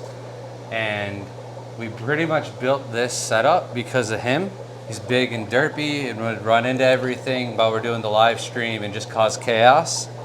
He's deaf too. Yeah, you gotta like get his attention with sign language. And so we pretty much built a room out of aquariums and stands so we could have our live stream. So our live stream area is in here. Our backdrop is all of these aquariums, and it's pretty much fenced in, and we can block him off a lot easier and do our live streams and shoot video and not have to worry about it. And then like this is the guest room when people come to sleep. So like when Mark came to visit, he crashed here on the couch. It pulls out to a bed, and there is just enough room to make it into a bed, right? And then we've got our 55 gallons to complete the wall. But dude, these stood out to me so much. so these are the crystals, Snow Whites. Yeah. And these are one of Shelby's shrimp. Yeah. All right, I'll save them for Shelby then. Yeah. But then I've got more blue bolts that were another tank from the hurricane survivors, and then we've got some really nice white dominant fancy red tigers. So the other tank in Jaden's room, the white dominant, that's the medium grain tank. These are the high grades. Yeah. Dude, that plant is cool. What is that? So it's Loguidia that I can't read it anymore. Dark orange. Dark orange. Loguidia inquinata? Yeah. It looked like a Ludwigia, whatever. Yeah. So it's the same plant in all three tanks. Yeah. It's nicely groomed too. I haven't touched it. Started with tissue cultures and never touched it. Wow. Yeah. And then we've got the pintos. These are German pintos, so there's no serrata line in them. You'll get a mix of red spot pintos, red belly pinto, and red zebras. And then the culls are going to be the red steels. Yeah. And then that one's a zebra. You see the zebra stripes on They're the back. nice, yeah. Sweet. And then we've got some raccoon tiger shrimp up here. So what makes them a raccoon? It's just their type. It's just the name for them. They're a wild type shrimp from Hong Kong. They don't breed with any other shrimp. So you could keep these, Stardust, any kind of caridina shrimp, Neocaridina, Malala shrimp, all in the same tank, and they won't crossbreed. Community shrimp tank. Yeah, you could even throw leopard geckos, leopard galaxies. They're both a type of tiger shrimp that can't crossbreed either. And then we've got more shrimp up top. They're all shrimp you've already seen before. Yeah. And then more tangerine tigers in here. Some of our brightest orange. We move into they're this tank. solid, dude. Like sun-kissed. And we really don't get any culls out of our tangerine tigers. Yeah. I think maybe we'll start selective breeding for like more tiger stripes, but Sure. our goal was the brightest orange, and there's no culls that don't turn out to be that deep dark orange as they're aging. Yeah, they're solid. And then I guess the rest of the stars are going to be the Neocaridina on this rack. So we have the orange lilies down here. again on more eco-complete, samurai soil from KFC. They take a lot of work, release. Just culling? Yeah, there's way more culls. So like out of this shrimp here, there's not a lot culling going on because we just went through and pulled them all out. But you'll get solid orange, you'll get shrimp with no color, you'll get broken lily patterns, you'll get reverse lily where there'll be orange in the body instead of head and tail, and that'll be clear. Yeah. And then you can really see the really culls over here probably more, where you get some full solid blues. They don't have any really coloration to them. So culls are in here. The How many main tank hours a is in week here. do you spend culling? I wouldn't even say it's an hour. Wow. I thought you'd spend way more. No, so like we catch shrimp. So if somebody wants to buy red rillies, we're going into that tank and I'm going through and I cull as I'm getting it. So it's like a 1 minute process when I go into that tank. And I don't go into every tank all the time. As long as you're doing it like every month, you get to each tank once a month, you'll catch them before they get sexually mature. Sweet, dude. It's kind of like, I mean, if I can, it's kind of like you've got, I don't know, what were we saying this morning? It's like if I can make $40 a tank each month. Yeah. And then you've kind of like worked that out with like, 400 tanks. Is that kind of the idea here? Like breeding shrimp for profit, obviously? Yeah, but like I said, I have the Macchiobrachium that are taking up real estate that I don't care about. It's like I'm a still mix. a hobbyist, but like I've got to provide for the family. So we still do the bread and butter, even though I think snowballs are like the most basic Neocaridina. There's no coloration, there's nothing to them. There's somebody out there that wants them. They're easy to breed, so we sell them. Yeah, yeah. So what are these ones? These are the green emerald Neocaridina. Dude, I didn't even know they were green. I thought they were red. No, they're green, mate. Jeez. So these guys are solid. They're breeding like crazy inside. And they're breeding true? And yeah. So I haven't culled these at all since I threw the originals into there. Yeah. There is some lighter greens that I should probably remove and some blacker ones that I should probably remove. But for the most part, it's the array of shrimp you're going to get from emeralds. Out of 1,000, they'll throw like an orange one. Yeah. And then those orange ones you can crossbreed. I don't know if you saw like that, the most recent shrimp that Chris Lukop just posted with is red and orange Neocaridina Oh, I shrimp. did see that. It was like a So I try. have some of those Really? from breeding the Where are oranges they? out over here. Yeah. Right down in there. And again, no crossbreeding Oh, you to make do? these. That These are just simply there. selective bred from the culls and then breeding them out. There is some more that don't look that good. Okay. Like that's the nicest one that I have in the tank. But there are some that are like orange with red swirl running around them too. So cool. So that'll be like the first kind of like tricolor neos you can get. Yeah, but like again, I think there's some green emeralds that are like green, yellow, golden, red, all in Yeah. the same color too, and they're not mass produced yet and on the market. So I think you're going to get a couple different varieties of Neocaridina that come out in the next couple of years, because I didn't think that was anything special to go posting on. Like I wanted to work on that before I released it, and Chris just released it like it was done, Yeah. So I like to refine it more. We've got more of our yellows, some of our red Neocaridina. We just move them inside so we can get a better view of them. It's so hard to do video or pictures or anything like that out in the ponds. So I've got this red cherry tank. I'm going to set up a Bloody Mary tank, and then I can do the difference between Bloody Marys and red cherries. And For a video or something. yeah, so that it's really the only reason why we keep the Neocaridina inside. They breed way better outside.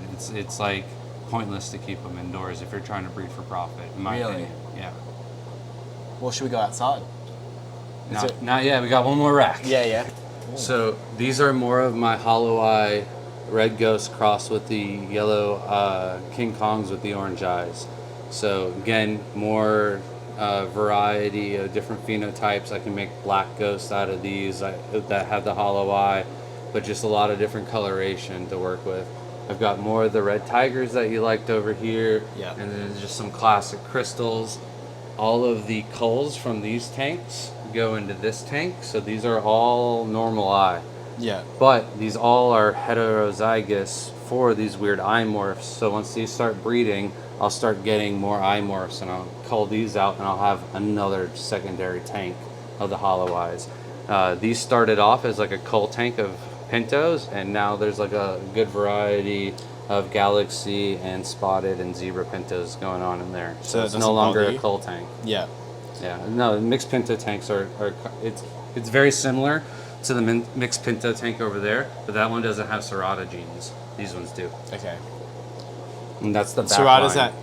Serrata's what? The back? So serrata is the Tangerine Tiger, Aurora Blue Cheetah line of tigers, but they are known for having the back line. So almost all of the skunks have serrata genes. Okay. And then we have the Super Princess bees up here. These are a Neocaridina. It's a wild type bee shrimp also. It's kind of interesting because I feel like you can tell when they're wild. Yeah. When they just have that like super true breeding. Yeah. Like this one, they all look like the exact same. Yep. They're really nice. I like that. Like it's like that biotope kind of looky sort of tank, but they're kind of like a crystal black. But they have like an extra line than a crystal black, don't they? Yeah, yeah, another band. You can breed the crystal blacks to actually have that amount of bands, but like nobody does it because the price isn't worth the effort. Yeah. They're quite cool. So you know what bulbitis is, right? Yeah. That's a bulbitis. Really? It's a vine bulbitis. How quick does it grow? Very, very slow. It looks like it does. Painstakingly slow. How long did it take for you to grow all that? I think I maybe get like an inch of growth every like 2 or 3 months. Wow. Like a leaf a month maybe. So you see it like spread out. It's slow. Is it expensive too? It's like $40 for maybe like 8 leaves worth. Wow. Yeah. I love using it for aquascaping those little micro tanks because it's like, where else are you going to get that kind of leaf structure, that size, that slow growing, and not have to trim it and keep up with it? Exactly. Nice, dude. What kind of shrimp are these? Those are the Super Crystal Blacks. So I have them in all 3 of these tanks. So I started to get smart so I can keep them all somewhat close together so I can remove my culls and keep the Grim Reapers, which would be the solid black with just white on the head and white on the tail. That's the Santa hat version of the black ones. Santa one? hat. These ones? Yeah, over here. So you call these Grim Reapers, some of them? Yeah, if there's no white bar in the middle. So Like that one is a Grim yeah. Reaper. Shrimp with cool names must sell well. It definitely helps. And it really is the reason why a lot of shrimp in the hobby have the same name. Like they have ocean blue, crazy blue steels, and they just came out with ocean blue Neocaridina. And it's like the biggest scam because they're just renaming high grade blue dreams. Like there's no reason why you can't just charge a little extra money in for higher grade ones. Yeah. There's no need to slap a different name on it and make it act like a brand new shrimp. That's funny. Are these Calico dragons? Or Calcio so dragons? The more reds in both of these tanks and this tank as well. Yeah. So you could keep these with the reds, the blacks, and the blues. And just like Taiwan bees, they're not going to mix. You can keep them all together and not get some mutt hybrid shrimp. So they're Calcio dragons, these ones? Or These are golden dragons. golden dragons? But they're also red calcios. They got 2 names for them. Okay. Same as these ones? Yeah. You want to come back here though Yeah. and check out the better tank of Stardust. So it's a little bit easier. Oh, these but you are can much definitely nicer. see that female is trying to hide something. You Yeah. know, like she's way more sparkly. And I can't think of another reason why the females have better color. I don't know, yeah, just like, I mean, maybe the rock that they used to sit on was like a granite or something. Yeah, and they just match them better. Yeah, I don't know. But these guys and the raccoons and the hummels, super like personality compared to other shrimp. Like they've got spunk. They want their food. They're aggressive with it. They'll take it. They'll run away from everything else. Like little puppies. Yeah. So I showed you the Aurora blues in the other room. These are my higher grade ones. A lot deeper, darker blue. Not as nice as the ones that Leila hit with the quesadilla though. Yeah, so it's still a work in progress. Aurora blue. Yeah. Yeah. And then the next tank over, we have more of the raccoon tigers. Yeah. I love that name, raccoon. And they're super hardy. The Stardust and the raccoons might be top 3 of the most hardiest Caridina shrimp out there, period. I had the Stardust in a self-cloning crawfish tank with no filter, no water changes. I just dumped food in that tank trying to mass produce the crawfish as feeders for my turtles. And I had to tear that tank out when I redid Jaden's room. And I thought I was gonna catch like a couple hundred baby crawfish, and then I'm realizing they don't have claws, and they were all baby Stardust. So I took some algae out of the Stardust tank with Saucer tank, threw it into the crawfish tank for them to eat, and then there must have been baby Stardust that colonized that tank, and we're outbreeding the self-cloning crawfish. It's pretty funny. I do like those a lot, the raccoons. Yeah. You see how they get their name? And then this is my main tank of the crossbreeding of the yellows and the blacks of the orange eyes. So you see this one right here, that yellow tiger with the orange eye, that's the goal. And then we've got some orange, and we'll break those off into a whole different branch of their own. Yeah. Yeah, you're doing a lot of work with these orange eyes. And you just gotta have more tanks if you want to try and be the first one to get it done. You can't throw away something because that might have the genes that will pass it down. So I have a bunch of cull tanks of these, and I'm not selling just because something cool could pop out of them. Yeah. So these are more of the crazy blues, but you see I tri-colored shrimp in there, and then also I have more of my golds in here. So we've got some of the crazy blue with the gold pigment on them. Is that gold like that sheen on top? Yeah. Yeah. And they're moody. Like sometimes that gold will be like 24 karat, like looking like a necklace gold. Sometimes it'll be rusty orange. But these are some of the craziest shrimp. They get crazy blue name for that reason. They throw a lot of varieties and phenotypes out that you just can't get out of a single line of shrimp like these. Right here we've got more of the black calcios, but here I got orange eye or hollow eye black calcios. I didn't cross them with anything. The morph just came out. And I think the calcios came from a ghost mutation. The calcios and the ghosts are the two lines of shrimp that I can't tell you where they came from. That's a cool pattern there, that one. Like the brainy sort of pattern. Yeah. Sweet. And you'll notice some of them have yellow bodies, some of them have blue body with the black stripes. This one with the eyes that have red, so they can throw reds, they can throw blues still, even though they're a pure line of black calcios. Sweet. And then the other day, so that one's got, there's a blue steel right there with a lot of nice gold around them. Oh yeah. There's a lot of like one-off shrimps in some of these tanks that are like incredible, and it's like, are you gonna get lucky enough to get a good video of them when you're here? That's the question. One of them. So these are back to the orange-eyed blue tigers. This is my rusty tank. So I'm purposely trying to breed out this rusty coloration on top of the shrimp. And then we already talked about this tank with the black tiger orange eyes, but I'm trying not to have any rusty color on these. Yeah, okay. Yeah.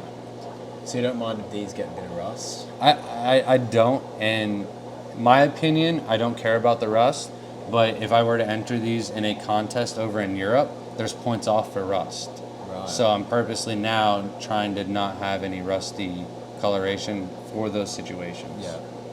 And then like up here, I'm trying to cross the raccoons with the cheetah shrimp just to see if maybe the size difference of the shrimp or something like that will help them mate and cross it over. But they've been together for quite some time, and there isn't any oddballs or new shrimp that have popped up from it. Well, should we do it outside? Yeah. Let's do it. So, I won't lie, this is the first time I've seen something like this. But you got it clear. Yeah, so it's all running off of just this one little barrel pond that we made with a bunch of sponges inside there, some bio balls, and a bunch of lava rock. And then we have our 2 diamondback terrapins in here. The male's over here in the corner. Oh yeah, he's out swimming. It is the time of the year where they're brood mating. It's a hibernation basically for reptiles. And so they don't move nearly as much, and they can hold their breath for up to 3 hours. So they can sit on the bottom for quite some time.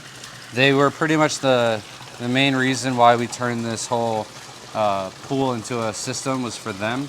And then the koi are just kind of like the bonus. But I grew up in Hawaii, and all the shops there's be like koi ponds throughout the mall and stuff like that. So It's cool. We've They always kind of follow. had we've always kind of had a koi pond, and we just didn't have much success in the smaller tubs. Something would get in like a raccoon and just eat all the koi.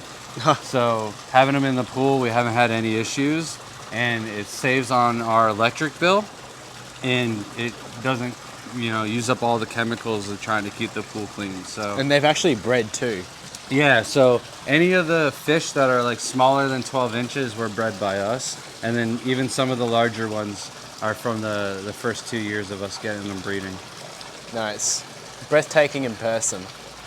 And then we have all the other tubs outside. Right now there's some rice fish in them, but all the muck buckets for the most part we use as guppy tubs during the spring and summer. So right now there's nothing to show in them, but in another month or two we'll bring all the guppies from inside outside and get a few strains, really as mosquito control, but it's nice to have something pretty to look at that might end up making you some money at the same time.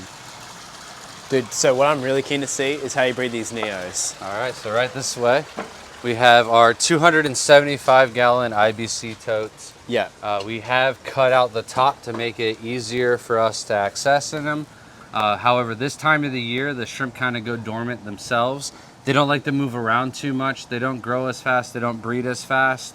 And they don't move around as much because they don't want to be like free bait or easy prey in open water. Yeah. So they'll go down in the plugs. It's not a lot to look at or anything right now, but we do have these little tabs on the sides to tell us what colors they are, so we don't have to count and figure out where the reds and the blues are. Yeah. And then we do try to keep a net for each type of color, so that way we don't have to worry about cross-contamination or anything like that. All of these tubs out here are pretty much like for wholesale and low of the mill order. We keep all of our nicer, higher grade ones inside the greenhouse because it's easier to work with. How many shrimp do you breed out of these? So on average, out of all the tubs, we probably sell around 1,000 Neocaridina shrimp a week. Wow. Yeah. And it is starting to rain on us Yeah. a little bit, which is a good thing about the greenhouse because it's nice and covered, so we don't have to worry about the equipment. But the greenhouse is covered to stop all the dragonflies, so I can have the ponds all open. Yeah. So it's a lot easier to work in these ones to catch. We've got like our little table that we're able to move around. We put on here, we put the cup of water or a catch cup on this, and then I basically take the net and I'm able to just run around the entire edges of the ponds, and then I just roll my finger in the net and all the juveniles will stick to my finger, and I count how many shrimp are on the finger, and then I dip them into the catch cup, and then I just go until I have enough shrimp for the order. Dude, so you can see these are like the 24Ks, are they? Yeah, so these are the 24 karat yellow Neocaridina. The 24 karat line just means they have that back line. They don't use the skunk for the Neos, they use like the racing stripe back line. These ones specifically are the 24 karat line. And in the greenhouse and around the whole house, we have our airline system. It's run off of 1/3 horsepower pump, and it powers everything, and it's super efficient. It's a little bit loud, so we keep it tucked away in the tiki bar, and you can't really hear it from here. You can just hear the bubbles. And then in all the tanks, we have a sponge filter rated for 250 gallons. So it's a little bit overkill. The way we cut these and how high they are, it's about 175 gallons of water. So you don't get dragonfly nymphs in the greenhouse? No, everything's covered. They can't get in here. Yeah. And then the tubs where the guppies are, the muck buckets, we'll definitely get dragonflies in there. That's why I don't keep shrimp in there, and we just do the guppies for mosquito control. And then the main point of the muck buckets is we take a lot of our immersed growth plants and we convert them submerged outside before we move them inside. So having higher aeration is tap water. There's like a bit of sand in there. Yeah, so we put the gravel in there for color to help them show, the best color that they possibly can. If we had just bare bottom and white, all of the shrimp would wash out. Like greens are the worst. If you put green into a bag, they'll wash out all their color and they could almost look like a wild Neocaridina shrimp. Do you water change them? Yeah, we do about 50% every 2 to 3 weeks, just like we do inside. Okay. And I might even do like a little bit extra on these ones. It's not really a matter because it's such a large volume of water. and it's just tap water every single time. We check the TDS of the tap water to make sure that it's around the same 170 to 180 every time. If it's different, that means that they might have changed the filters, or the water company could have gotten water from the next county over if they ran out or something like that. So it's always a good thing to check your water before you do your water changes. If all the TDSs are in the right range, then it's just send it, fill it up, add a little bit of prime in the water, and they're good. Do they go well over winter too? It freezes over here, doesn't it? Yeah, so like these little buckets here, we had one freeze, not in the last year, but last December Yeah. in 2022. And it got down to 23 degrees here, and we had an inch and a half of ice on top of our bucket. And the Bloody Marys were still fine underneath it. Right, so they might just like go dormant or something like that. They just slow down, they stop moving, but they don't die. You know, as long as there's oxygen in the water, they'll be fine. Yeah. So the greenhouse is in a little bit of shambles right now. Yeah. I've kind of done some like replanting, and I've thought about it.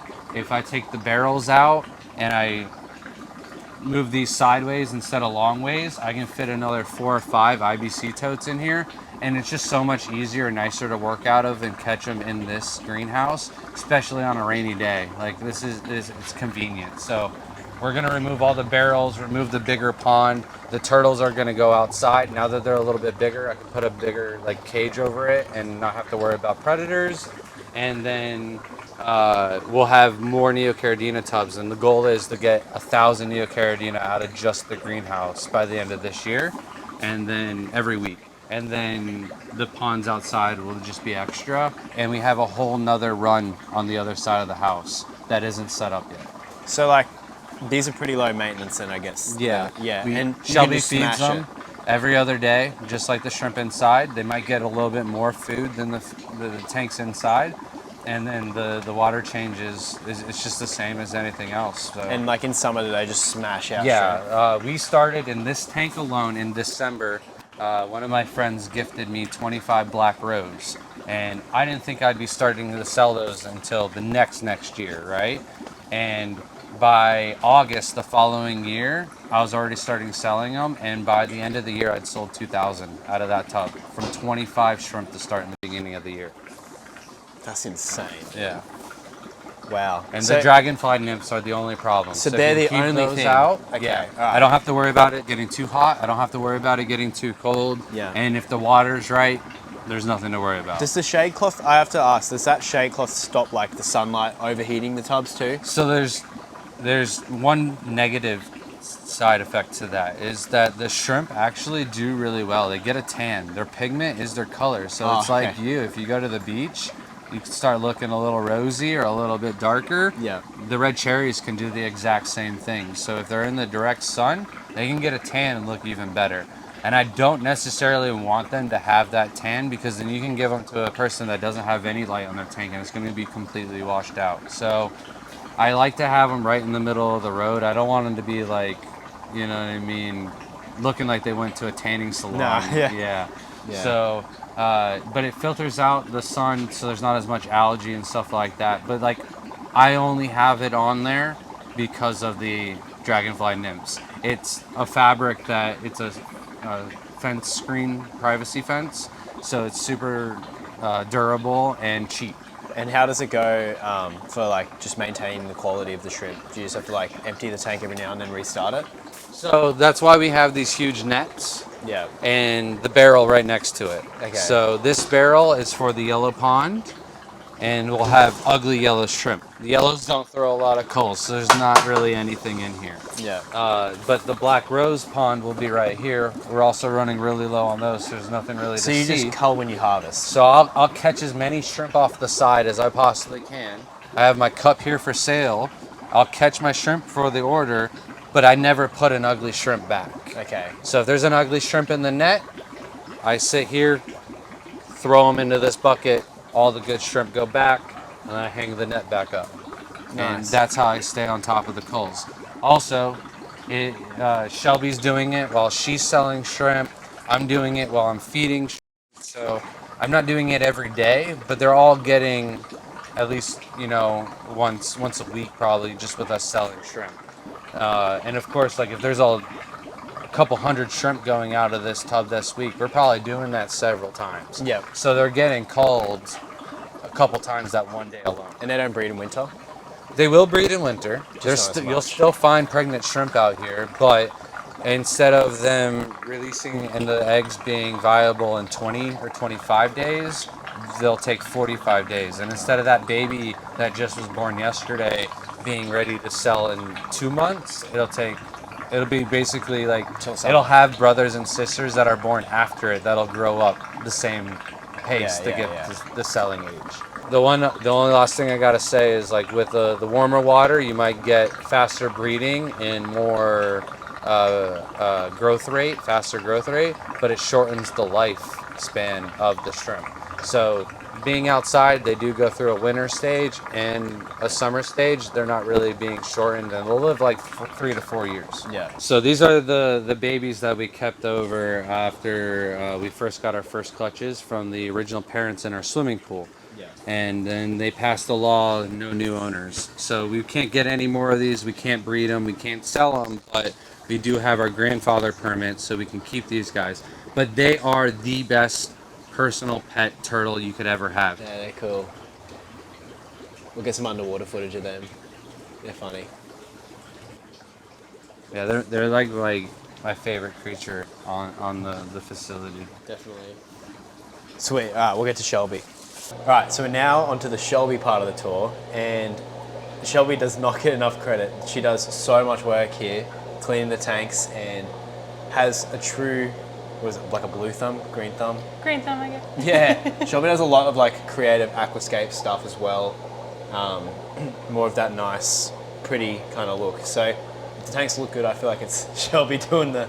I do making it like look presentation. nice. Be able to see what you're breeding, it's a big part of making sure your quality is up to Exactly. standard. Yeah. So I was super impressed. So I didn't know you were the snail girl, but So Can it's you- basically because I like Sulawesi shrimp. That's actually what started me into the shrimp hobby. Yeah. I had gotten Cardinal Sulawesi, so now we don't have those, but we do have the Black Galaxy Sulawesi shrimp. yeah, they're so And then cool. rabbit snails just seem to pair with them perfectly because they're from the same location, like the same water parameters, and snails and shrimp have a really good relationship with each other, and it just helps them, gets them really comfortable and out. Most people who buy Sulawesi shrimp are always talking about how they're hiding and they're a little scared. We've noticed that if you get shrimp and pair them with what they're in nature with, they come out like They no act other. normal. So do you reckon that the shrimp eat the snail like, I don't know, slime stuff? Yeah, they leave some of it behind, and they'll kind of pick on the walls, and their little biofilm is what it's called when they leave like any trails. And I just want to know, like down here, you're making so many of these snails. It's really comes down to feeding them and making sure that they have enough calcium in their diet, and feeding them a lot. Snails will produce in any tank, any type of snails will produce more when you feed more. Yeah. So we've just upped their diet, and it seems to crank them out more. Rabbit snails actually only have one baby at a time. So it is slower than you would say ram's horns or Malaysian trumpet snails. They do go slower, but they are super neat, and we've just had a bunch of yellows. How long does it take for like the adults to get to like this size and start breeding? So it could take anywhere from like 90 days to a year. Wow. Yeah, year. I put that backwards. Yeah, Yeah. something like that, Yeah. like a yearish sort of. Mm-hmm. Yeah. And then what do you do like to keep these Sulawesi shrimp? Anything special? So we actually do use RO water mixed with Sulawesi minerals, which you can Okay. get. And then we use crushed coral and argonite in the tanks. Yeah. It brings that pH up. They like it harder with more minerals in their water.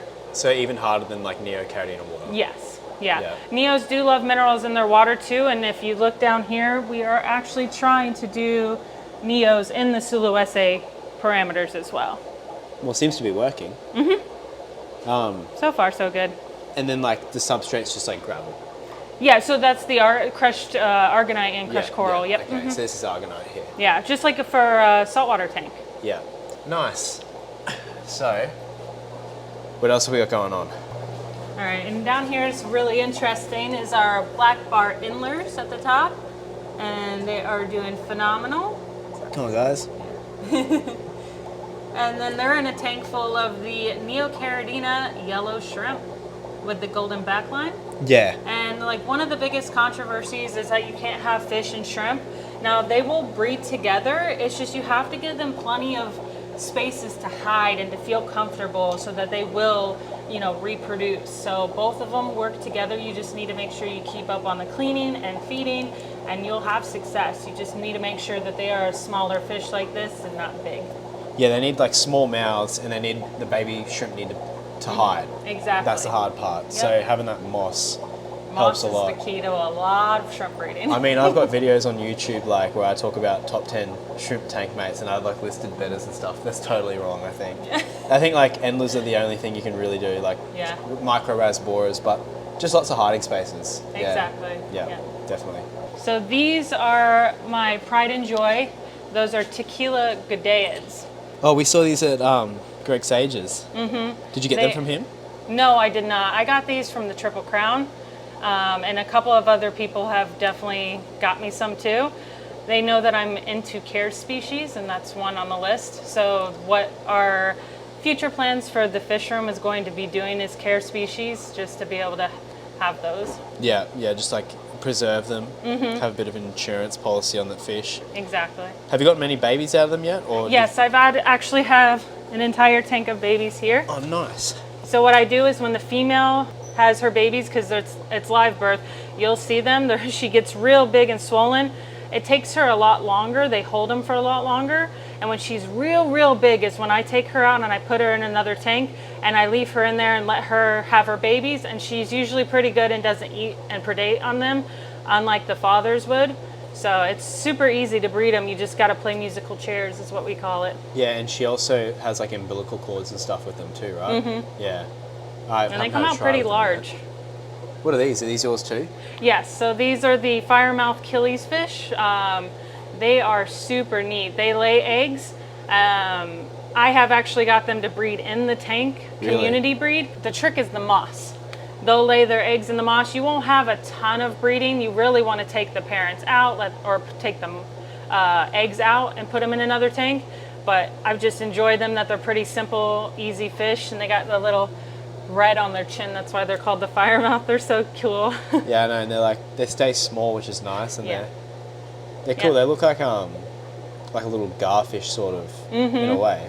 The killies fish are so interesting to me. That's one of my other things I'm passionate about. If you ever see more killies around the house, is they're not really known in the hobby. You don't find them at local chains because they're just not as popular. But they're super interesting. Definitely, they caught my eye. So I really want to ask as well about these because they are cool. Yeah, these are one of my favorite. These are the pure white lines. Yeah. And they all throw white. We don't know exactly where these ones come from. They could come from like red steels and bred out. They could come from crystals and then bred out too. But they are just stunners. I mean, they really glow. We had them at the American Shrimp Contest, and one of the girls donated them, and I was lucky enough to get some. And I started off with 5 shrimp, and they have just bloomed, and that was not even a year ago. Yeah, look at all the babies everywhere. Mm-hmm. Have you sold out of this too? No, not yet. These Okay. are pretty new still, and I'm a little bit more particular about selling. Yep. Yeah, no, well, they're super high quality. They really stood out to me. Oh yeah, they're almost blinding. Yeah, they are. It's like, We found out with the whiter of the shrimp, you have to lower the light yeah. in order for it to be, because the You need, higher, really low exposure just to try and get some of that look in there. Exactly. Cool. Now, what else? And then we have the shrimp in Leila's room. Yeah, yep. Forgot These are what cool his too. room I wanted to talk about these as well. was. The 'Cause, pseudomygills. yeah, these are like a hometown Yes. fish for me. Yeah, they are really cool. We actually got these from a local breeder who helps us with breeding them, and they look like little fairies to me. Pseudomygills are just so neat. They're so dainty. I actually Yes. collected these in the wild.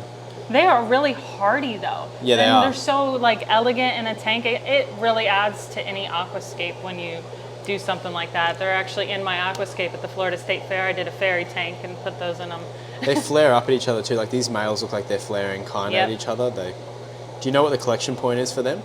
I do not. They might be Arus or something. They've got the yellow. They're either RU2s or RU4s. I just can't remember. Yeah. Still, sweet fish, eh? Cool tank. Especially with that big ball of moss, kind of like just... That is one of the first tanks we ever set up. It's actually that piece and that piece used to be one tank. Yeah, and then it got a little overcrowded, so that was one of Grant's first aquascapes. Nice. Cool, we'll go to those shrimp. Oh yeah. Oh, I do have my Achilles fish too, since let's we're do right that. here. And then these are Fungulus cingulatus. They are like the coolest of the Florida natives.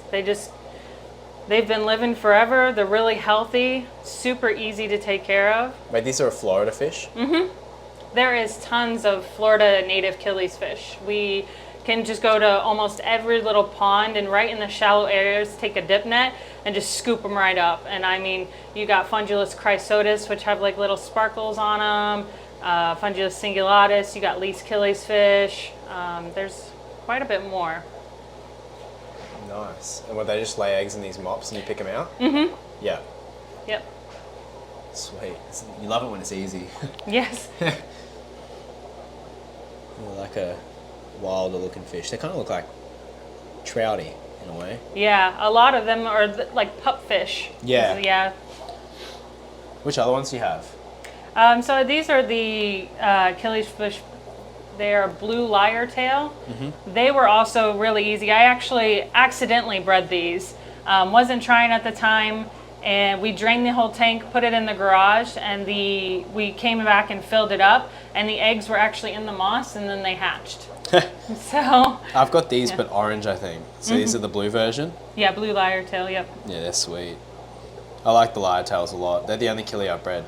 Yeah, they're super simple. Yeah. People think they're so difficult because they're eggs instead of live bears, but I mean, it really is just taking the eggs right out, plopping them in another tank, and they're so breed easy. really easy. Exactly. I throw them in with other things. Like I'll just take the eggs and throw them in with like blue eyes, and they hatch out. So cool. Other room? The last one is the kids. Yeah. Okay.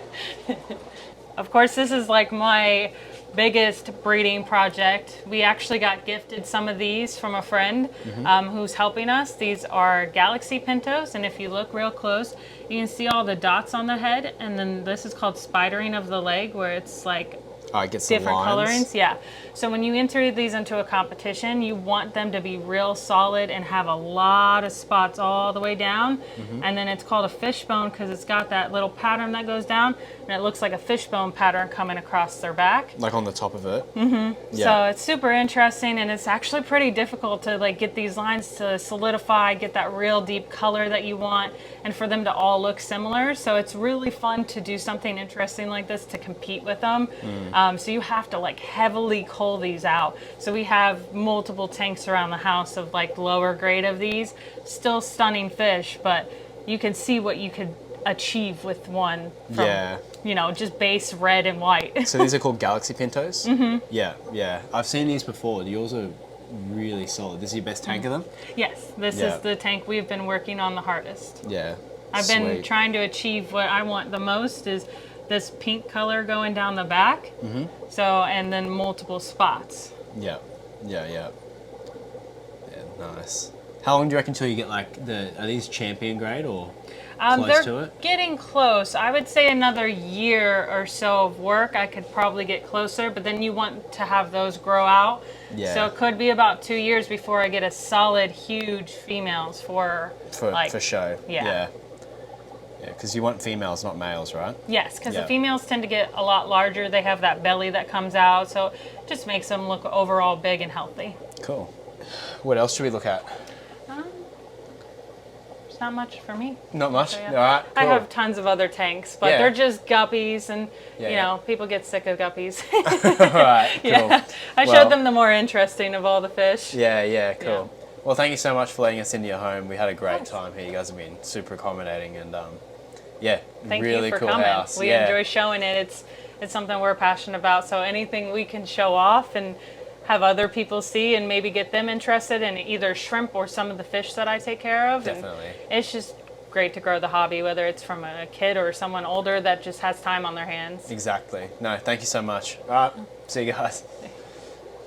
Cool.